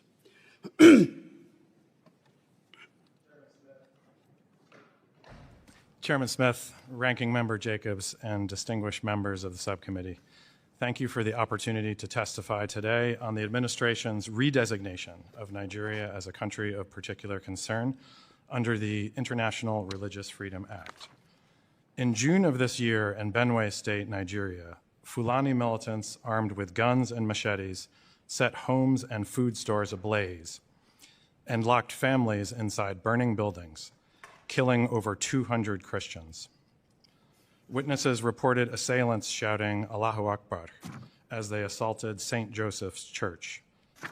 The Fulani militants targeted Christian farmers, many of them internally displaced persons, already seeking refuge from previous violence. Benue State Governor Hyacinth Ali recently warned that his state is, quote, under siege and being attacked by terrorists and bandits, highlighting the Nigerian government's failure to intervene. The scale and brutality of violence facing Christian communities is tragic and unacceptable. It represents a serious failing on the part of the authorities. Similarly, on December 23, 2023, a series of coordinated attacks began and continued into Christmas morning in Plateau State. The attacks resulted in hundreds of victims. Many were women, children, and elderly unable to flee. At least 8 churches were destroyed. Plateau State communities are still reeling today from the overt religious-based violence of those attacks and their unanswered calls for help. The Nigerian government must do more to protect its Christian citizens who are being targeted and killed. Terrorists, separatists, bandits, and criminal militias in Nigeria wreak havoc throughout the country, with ongoing attacks often deliberately targeting Christian communities. In addition to the violent Islamic extremism and banditry experienced in Nigeria's Middle Belt, there has been a surge in violent attacks across northern Nigeria by violent extremist organizations like ISIS West Africa, ISIS Sahel, Boko Haram, Jainim, and Al-Qaeda affiliate Ansaru, and Lakurawa. The ongoing violence is a problem of prioritization for the government of Nigeria. Although its military and police are engaged and taking significant losses in their counterterrorism efforts in the Northeast, the Nigerian government has not done enough to effectively combat violence in the Middle Belt, protect Christian communities, or hold perpetrators accountable. The intent of the administration's approach is to raise the protection of Christians to the top of the government of Nigeria's priorities, especially in the Middle Belt. Nigeria is a key regional partner, Africa's largest democracy and most populous nation, with whom we share economic and security interests. It is in the United States' interest to work with the Nigerian government on a plan of action to strengthen security for at-risk Christian communities and Nigerians of all faiths whose ability to practice their faith is put in jeopardy by endemic violence and terrorism. We welcome Nigeria's willingness to cooperate following the CPC designation. We look forward to seeing these commitments put into action. The Trump administration is developing a plan to incentivize and compel the Nigerian government to better protect Christian communities and improve religious freedom. This plan will consider U.S. state and Treasury engagement on sanctions, as well as possible Department of War engagement on counterterrorism and other efforts to protect religious communities. Secretary Rubio and Deputy Secretary Landau have engaged already with members of the Nigerian government on the importance of addressing the violence facing Christians in the Middle Belt. Ultimately, the president's decision underscores the administration's commitment to promoting religious freedom as a universal right and a fundamental freedom. The levels of violence and atrocities committed against Christians and communities of all faiths in Nigeria are appalling and threaten this universal right. We remain open to working together with the Nigerians, but we also expect the Nigerian government to deliver results on the ground as proof of their commitment to this universal right. Thank you for your attention, and I welcome your questions. Thank you, Mr. Ambassador. Mr. McGee. Chairman Smith, Ranking Member.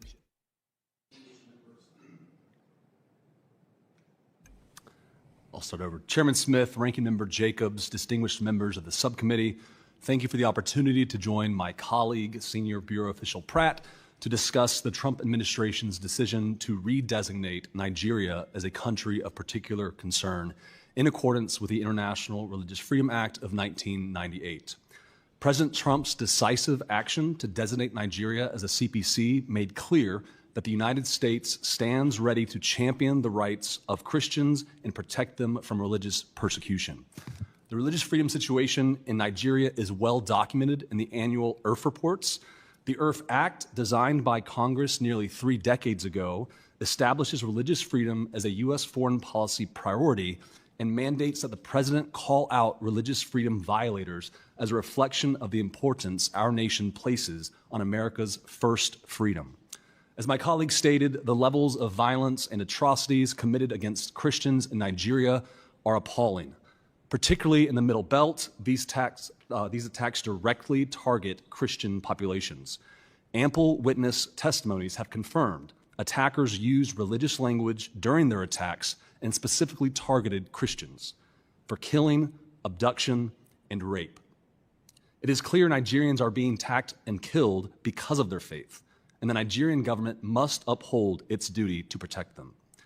The United States stands with civil society and religious actors brave enough to speak about the tragic violence and discrimination they face in Nigeria.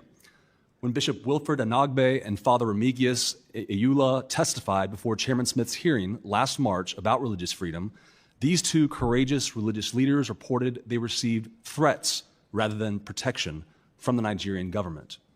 But the United States listened, and we will continue to listen and act until the Nigerian government protects religious freedom, strengthens its protections for vulnerable Christians, and holds perpetrators accountable. In addition to these failures, Nigerian officials also continue to prosecute individuals for alleged blasphemy, which stands in clear violation of Nigeria's obligation to safeguard free speech. Under the Sharia penal codes enforced in 12 of its states, Nigeria is one of only 8 countries in the world that allows for penalties up to execution for blasphemy, along with Iran and Pakistan, which have long been designated CPCs. When authorities detain individuals accused of blasphemy, the judicial process often takes years while they remain in prison, sometimes on death row. Mobs often take the law into their own hands with impunity. For example, in 2022, a mob killed Deborah Samuel Yakubu, a student of Shehu Shagari College of Education, Sokoto, in a heinous attack after she was accused of blasphemy. This young Christian woman's life was taken too soon, yet her murderers remain free. With horrifying reports of discrimination, abuse, torture, disappearance, and even the murder of individuals simply trying to practice their faith freely and safely, religious freedom is not an abstraction, but an obligation Nigeria must uphold. This administration has heard the steady, clarion call from civil society and religious actors about the pernicious impact of the violence on religious communities. The Nigerian government must protect religious freedom, strengthen protections of vulnerable Christians, hold perpetrators accountable, and make measurable progress toward ending this violence against Christians as well as any Nigerians persecuted for their faith. We greatly appreciate the committee's dedication to shedding light on the situation in Nigeria and support in advancing freedom, religious freedom, not just in Nigeria, but around the world. And I want to personally thank you, Chairman Smith, for your tireless efforts over the decades about religious freedom and, of course, other human rights abuses, including combating human trafficking. So thank you, Chairman Smith. I welcome your questions. Thank you so very much for your testimonies. The phrase incentivize and compel, which you used, Ambassador Pratt, I think is an excellent one. Last night, and I know others met with the delegation that traveled here, and I know they're meeting with you and other at state. The head of National Security Advisor, Rabuda, and his delegation, including the Attorney General, I raised the very significant issue of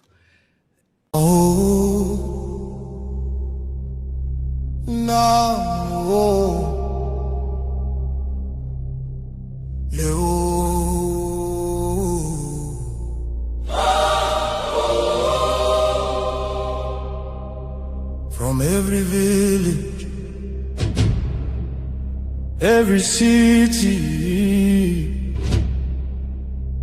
from homeland to diaspora, hope is rising again.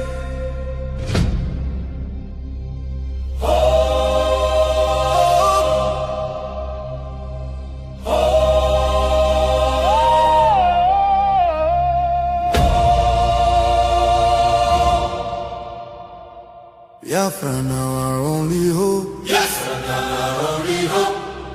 Hope for today, hope for tomorrow.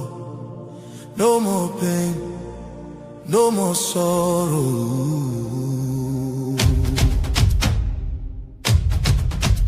Ha!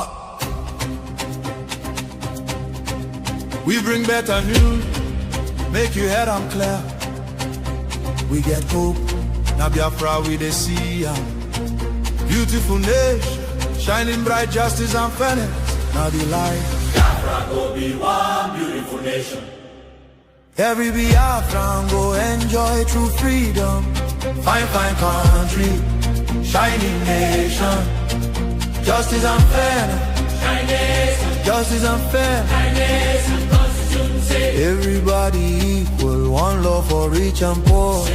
Leader or citizen, no different, justice go speak with confidence. No oppression, no discrimination, rule of law for the nation. Truth and justice go reign forever. Biafra go get strong and better. Where your home? Biafra. Who be your home? Biafra. Waiting be your country. Biafra.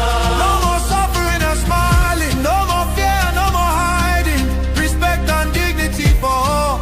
Every citizen standing tall. Free education, rich university, healthcare for every community. No more dying, because no money. Life go better for everybody. Biafra now our only hope. Biafra now our only hope. Stand up now, make we claim our Biafra now our destination. Women go deliver safe for hospital.